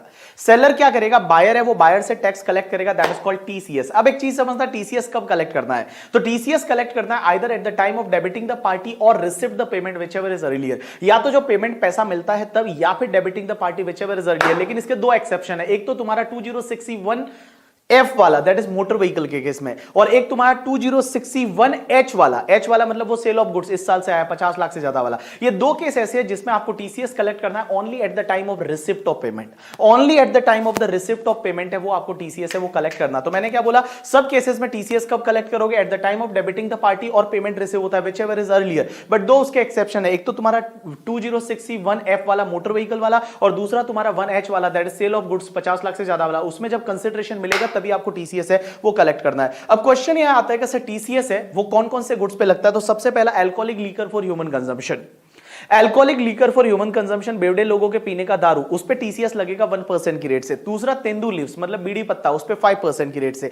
Timber and any other product है उस पे आपका 2.5% की रेट से। स्क्रैप पे आपका 1%, मिनरल बीइंग कोल, लिग्नाइट और आयरन ओर है उस पे 1%, एंड मोटर व्हीकल है उस पे 1% की रेट से टीसीएस आएगा। तो देखो बेटा, alcoholic liquor for human consumption 1%, tendu leaves 5%, timber and forest product 2.5%, scrap पे 1%, मिनरल कोल, लिग्नाइट एंड तुम्हारा आयरन ओर उस पे 1%, मोटर व्हीकल पे 1%। अब एक बात समझना, कोविड की वजह से रेट चेंज हुई और 14 मई 2020 से लेकर और 31 मार्च 2021 तक आपका जो टीसीएस का रेट है वो कहां पे चेंज हुआ? Alcoholic liquor for human consumption में कोई भी चेंज नहीं है। पहले भी 1% था, कोविड पीरियड में भी 1% है, बट बाकी सब जगह है वो 75% हो गया। मींस यहां तेंदू लीव्स में आपका 3.75 हो गया, 2.5 की जगह 1.875 हो गया, 1% की जगह 0.75, और यहां पे तीनों जगह आपका 0.75 हो गया। अब एक और चीज समझना, मोटर व्हीकल के केस में आपका टीसीएस तभी कलेक्ट होगा जब सेल वैल्यू है वो 10 लाख से ज्यादा है। में single transaction sale value 10 lakh से ज्यादा है तो उस केस में टीसीएस कलेक्ट होगा, अदरवाइज टीसीएस कलेक्ट नहीं होगा। अब एक और चीज समझना, बायर है अगर वो गवर्नमेंट है, एम्बेसीज है, कॉन्सुलेट है, हाई कमीशन है, तो उस केस में टीसीएस कलेक्ट करने की जरूरत नहीं है। अब एक और चीज समझना, टीसीएस है वो लीज एंड लाइसेंस के केस में लगता है। तीन चीजों का लीज एंड लाइसेंस, किस किस चीज का? या तो पार्किंग लॉट का, या toll plaza, mine and query. तो parking lot, toll plaza, mine and query, उसका अगर लीज एंड लाइसेंस होता है तो वहां पे भी टीसीएस आएगा 2% की रेट से। लीज के केस में भी भैया यहां पे जो लेसी रहेगा करके, ठीक है, वो लेसी क्या करेगा, जब भी लीज का रेंट का पेमेंट करेगा लेसर को, तो वो वहां पे टीसीएस भी अपना देगा और 2% की रेट से टीसीएस लगेगा। कोविड की वजह से यहां पे आपका रेट है वो 1.5% हो जाएगा। और एक बात समझना, माइंस के केस में भी, या माइंस का लीज एंड लाइसेंस है, वहां टीसीएस लगेगा, लेकिन मिनरल ऑयल्स की माइन को छोड़ के। अब एक और चीज समझना, यहां 1 से लेके 5 तक के ये जो गुड्स है ना, ये वाले गुड्स जो है अगर आप पर्सनल पर्पस के लिए खरीदते हो, आपका ए से लेके ई तक का, एफ नहीं, अगर ये पर्सनल यूज के लिए खरीदते हो तो उस केस में टीसीएस नहीं आएगा। जैसे आप मान लो 100 रुपए की दारू खरीदते हो, तो क्या आप अपना 1% टीसीएस दोगे? आंसर इज नो, वहां पे टीसीएस देने की जरूरत नहीं। लेकिन मोटर व्हीकल आप अगर पर्सनल पर्पस के लिए खरीदते हो तो भी आपका टीसीएस है, वो टीसीएस आएगा। यू गॉट माई पॉइंट और नॉट? यस। अब एक और चीज समझना, ये जो गुड्स दे रखे हैं ना, ये गुड्स अगर आप खरीदते हो और आप रेजिडेंट पर्सन हो और आप ये डिक्लेरेशन देते हो कि ये जो गुड्स है मैं इलेक्ट्रिसिटी जनरेट करने में यूज करने वाला हूं या किसी और गुड्स के प्रोडक्शन में यूज करने वाला हूं, जैसे alcoholic liquor for human consumption है, वो आप मेडिसिन बनाने में यूज करने वाले हो, तो आप ये डिक्लेरेशन देते हो, तो उस केस में आपका टीसीएस है वो टीसीएस कलेक्ट नहीं होगा। अब एक और चीज समझना, अगर मान लो जो भी तुम्हारा पेई है यहां पे, ठीक है, पेई का मतलब कौन होता है? जिसको पेमेंट किया जाता है। पेयर कौन होता है? जो पेमेंट करता है। तो यहां पे एक बात समझना, जब मैं बोलूंगा कलेक्टी जो है, वो कलेक्टी जो है जिससे पेमेंट कलेक्ट किया जा रहा है, मींस कुल मिला के बायर बोल देता हूं थोड़ी देर के लिए, बायर को अपना पेन नंबर देना पड़ेगा सेलर को। बायर जो होगा वो अपना पेन नंबर देगा सेलर को। अगर उसने अपना पेन नंबर नहीं दिया तो टीसीएस कौन सी रेट से कटेगा पता है? टीसीएस है वो कौन सी रेट से कलेक्ट होगा? जो भी रेट है उसका डबल या 5%, विचएवर इज हायर। जो भी रेट है उसका डबल या 5%, विचएवर इज हायर। जैसे आई कैन टेक एग्जांपल, मैंने मोटर व्हीकल खरीदा और मोटर कार खरीदा, मैंने मेरा पेन नंबर नहीं दिया, तो उस केस में मेरा टीसीएस वो कौन सी रेट से सेलर कलेक्ट करेगा पता है? 1% मल्टीप्लाई बाय 2 कम्स टू 2% और 5%, whichever is higher is 5%। But मान लो तेंदू लीव्स मैंने खरीदा, और तेंदू लीव्स मैंने खरीदा, तो उस केस में टीसीएस कौन सी रेट से कलेक्ट होगा? 5% multiply by 2 comes to the 10%। तो 10% और 5% हायर कम्स टू 10%, तो 10% की रेट से टीसीएस है वो आ जाएगा। अब एक चीज समझना, मोटर व्हीकल से रिलेटेड एक सर्कुलर है कि मोटर व्हीकल में ये जो है, क्या लग्जरी व्हीकल पे ही टीसीएस आएगा? Answer is no. यहां लग्जरी नहीं, कोई भी मोटर व्हीकल 10 लाख से ज्यादा वाला है, वहां पे आपका 1% की रेट से टीसीएस आएगा। अब एक और चीज समझना, यहां पे कि जब मैन्युफैक्चरर डीलर को मोटर व्हीकल बेचेगा, जो मैन्युफैक्चरर है वो डीलर को मोटर व्हीकल बेचेगा, तो क्या टीसीएस आएगा? Answer is no. यहां पे सिर्फ रिटेल सेल होती है मोटर व्हीकल की, वहीं पे आपका टीसीएस है वो टीसीएस आएगा। अब एक और चीज समझना, कंसिडरेशन अगर कैश या चेक में, उससे कोई फर्क नहीं पड़ता भैया, कैश या चेक है, 10 लाख से ज्यादा है टीसीएस आएगा। अब एक और चीज समझना, आज मैंने 10 लाख की एक कार खरीदी, कल वापस 10 लाख की खरीदी, परसों वापस 10 लाख की खरीदी,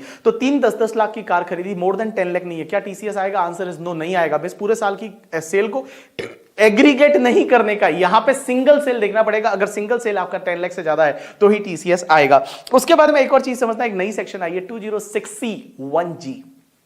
क्या बोला? 206C1G। मेरी तरफ ध्यान दो, इधर देखो, मेरी तरफ देखो। अगर कोई भी डीलर है जो कि इंडिया के बाहर पैसा रेमिट करता है, डीलर मतलब बैंक्स वगैरह होती है ना, दैट इज कॉल्ड डीलर। तो अगर कोई डीलर है, ऑथोराइज डीलर है, वो क्या करता है? किसी भी पर्सन से पैसा लेता है, और वो किस लिए लेता है? इंडिया के बाहर रेमिट करना है under LRS scheme, that is liberalise remittance scheme, जो आरबीआई का है। तो अगर वो किसी भी पर्सन से पैसा लेता है इंडिया के बाहर रेमिट करने के लिए, और वो पैसा जो है वो पूरे साल में 7 लाख रुपए से ज्यादा है, 7 लाख से ज्यादा है, तो जो भी इन एक्सेस ऑफ 7 लाख वाला अमाउंट है, उस पर वो 5% की रेट से टीसीएस कलेक्ट करेगा।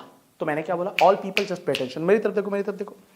अगर कोई ऑथोराइज डीलर है, वो किसी भी पर्सन से पैसा लेता है, ठीक है, और किस लिए? इंडिया के बाहर रेमिट करने के लिए अंडर एलआरएस स्कीम, और वो 7 लाख से ज्यादा है, तो इन एक्सेस ऑफ 7 लाख पे 5% की रेट से टैक्स कलेक्ट करेगा। जैसे मान लो एक डीलर है, जैसे आईसीआईसीआई बैंक है, उसने किसी से कलेक्ट किया 10 लाख, तो 10 लाख कलेक्ट किया, तो 3 लाख पे 5% की रेट से टीसीएस है वो आ जाएगा। अब एक और चीज समझना, जो पैसा कलेक्ट किया जा रहा है, वो पैसा अगर एजुकेशनल लोन वाला है, मींस आगे वाले ने एजुकेशनल लोन लिया था, और वो एजुकेशनल लोन वाला पैसा इंडिया के बाहर रेमिट किया जा रहा है, तो यहां पे टीसीएस का रेट 5% की जगह 0.5% होगा।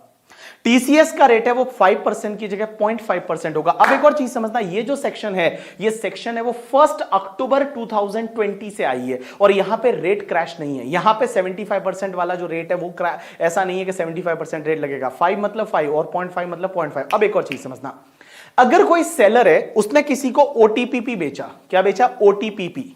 ओटीपीपी means overseas tour programme package, जो फॉरेन हनीमून पैकेज वगैरह बेचते हैं, घूमने के पैकेज वगैरह, दैट इज कॉल्ड ओटीपीपी।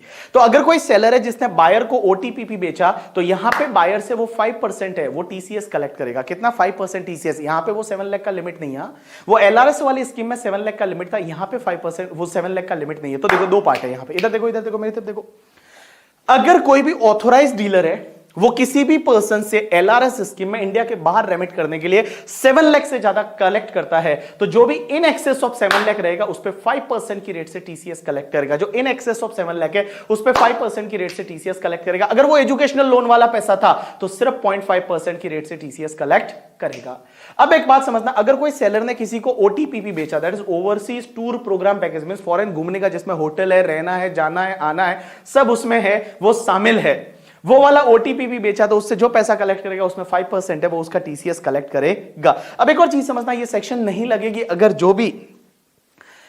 जो बायर है उस बायर ने अगर टीडीएस काट लिया। अगर बायर जब सेलर को पेमेंट कर रहा है उसने अगर टीडीएस काट लिया, जैसे मान लो मैंने ओटीपीपी खरीदा मेरे बिजनेस के लिए, मैंने अंडर सेक्शन 194C कॉन्ट्रैक्ट में टीडीएस काट लिया, तो उस केस में बेटा टीसीएस है वो टीसीएस नहीं लगेगा। या फिर जो बायर है वो अपनी central government, state government, embassy, high commission, legation, commission, consulate, trade representation है, तो उस केस में ये सेक्शन है, ये सेक्शन नहीं लगे। कि यू गॉट माय पॉइंट और नॉट? यस। अब एक और चीज समझना, एक सेक्शन होती है 206C1H। ये सेक्शन क्या बोलती है? बड़ी सिंपल है, all people just pay attention. इधर देखो मेरी तरफ देखो। अगर कोई सेलर है जो गुड सेल करता है, लास्ट ईयर का टर्नओवर 10 करोड़ से ज्यादा है। मैंने क्या बोला? कोई सेलर है जिसका लास्ट ईयर का टर्नओवर 10 करोड़ से ज्यादा है। कोई सेलर है जिसका लास्ट ईयर का टर्नओवर किससे ज्यादा है? 10 करोड़ से ज्यादा है।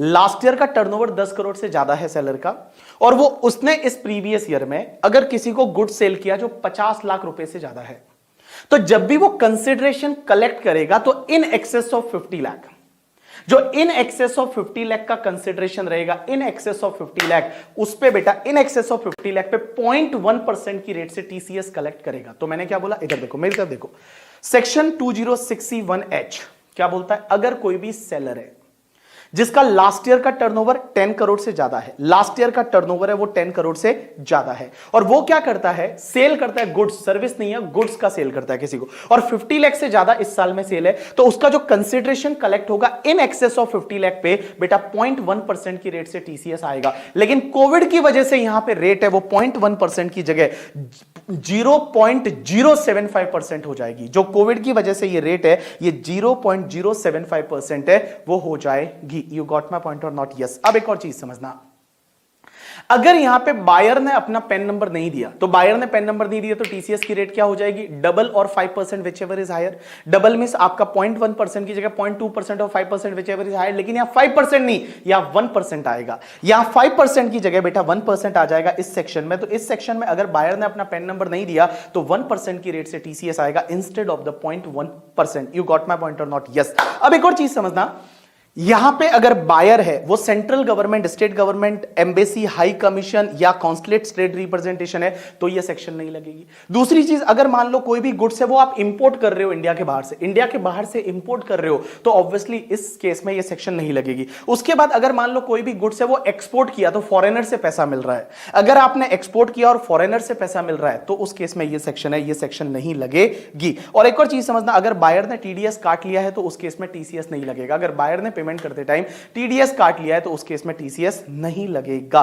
This is the completion of this topic. उसके बाद ये फेसलेस कलेक्शन एंड रिकवरी वाला जो अमेंडमेंट है वो आपके असेसमेंट वाले पार्ट में होता है कि भैया अभी फ्यूचर में जाके हर चीज है वो फेसलेस होने वाली है। उसके बाद एक सर्कुलर दे रखा है सीबीडीटी का, और ये सर्कुलर जो है ये नई सेक्शन जो दोनों आई है, एक तो 206C1G और 1H करके, और वहां पे टीडीएस में 194O, उससे रिलेटेड ये सर्कुलर है। तो आप इस सर्कुलर को एक बार आप रीड कर लेना, आपको इजीली समझ में आ जाएगा, क्योंकि मैंने हर एग्जांपल के साथ में इसको दे रखा है। So this is the completion of your topic TDS and TCS. बड़ा ढंग से ये टॉपिक आप करके जाओगे, और इस क्वेश्चन, इस कॉम्पैक्ट में जो जो एग्जांपल दे रखे हैं वो बड़े ढंग से आप करके जाओगे, क्योंकि एग्जामिनर आपको टेस्ट करेगा इस बार टीडीएस में अमेंडमेंट्स पे, क्योंकि अमेंडमेंट ज्यादा है, और जब अमेंडमेंट ज्यादा होते हैं तो ऑब्वियसली अमेंडमेंट से रिलेटेड क्वेश्चन है वो आने का चांस रहता है, और टीडीएस अच्छा खासा कवरेज करता है आपके एग्जाम में। तो आपको ये ध्यान रखना है, जो ये एग्जांपल्स दे रखे एज वेल एज मैंने यहाँ पे बहुत बढ़िया बढ़िया एग्जांपल बना के दे रखे हैं सर्कुलर पे, वो भी आप ढंग से देख के जाओगे। ठीक है, so thanks a lot people, this is the completion of your topic TDS and TCS. बाकी आगे क्या बोलूं, एग्जाम का टाइम टेबल आ चुका है मई एग्जाम वालों के लिए, जो मई 2021 में अपीयर कर रहे हैं उनके लिए एग्जाम के लिए टाइम टेबल आ चुका है। अब बेटा आप प्रिपेयर हो जाओ और भैया 100% देना चालू कर दो करके, ठीक है, बिकॉज एग्जाम का टाइम टेबल आ गया है। अब अपना टाइम टेबल ढंग से बनाओ और उस टाइम टेबल में कोई भी फ्लेक्सिबिलिटी मत लाओ और जितना टारगेट होता है उस टारगेट को अचीव करो, छोटे छोटे सेलिब्रेशन करो। टारगेट अचीव करने के बाद अपने आप को ये चैलेंज रखो कि भैया चलो आज अगर मान लो ये टारगेट अचीव हो गया करके, ठीक है, तो मैं ये करूंगा, मैं कहीं पे मान लो 1 घंटे के लिए टाइम पास करूंगा या 1 घंटे के लिए मैं घूमने जाऊंगा या अपने आप को मैं ट्रीट दूंगा, ठीक है। तो समथिंग लाइक दैट आप ऐसे अपने छोटे छोटे टारगेट्स बनाया करो कि चलो मैं 2 दिन के अंदर अंदर ये टॉपिक निपटा देता हूं, जैसे ही 2 दिन में हो जाता है मैं वहां आइसक्रीम खाने जाऊंगा, ठीक है। तो अपने आप को ऐसे चैलेंज दिया करो और वो चैलेंज को एकदम फटाफट कंप्लीट किया करो, जिससे कि आप वो सेलिब्रेट कर सको। और ऑब्वियसली छोटे छोटे टारगेट अपने को देके और वो सेलिब्रेट कर किया करो, सिर्फ सेलिब्रेट मत किया करो, उसके साथ में वो टारगेट अचीव होता है तो ही सेलिब्रेट किया करो, नहीं तो वो सेलिब्रेशन को पोस्टपोन कर दिया करो और बोलो जब पूरा होगा ये कैंसिल, अगली बार वापस 3 दिन बाद का जो टारगेट है वो टारगेट कंप्लीट करूंगा तब मैं अपने आप को ट्रीट दूंगा। तो वैसा करके और आगे बढ़ा करो, ठीक है। So thanks a lot people, आज के लिए इतना बहुत है। बस आप पढ़ाई करते रहो और बस फटाफट पास हो जाओ और सीए बन जाओ, और पास हो जाओगे तो बहुत अच्छा होगा, मजा आएगा करके, ठीक है। और हम लोग मिलते रहेंगे। Thank you, thanks a lot.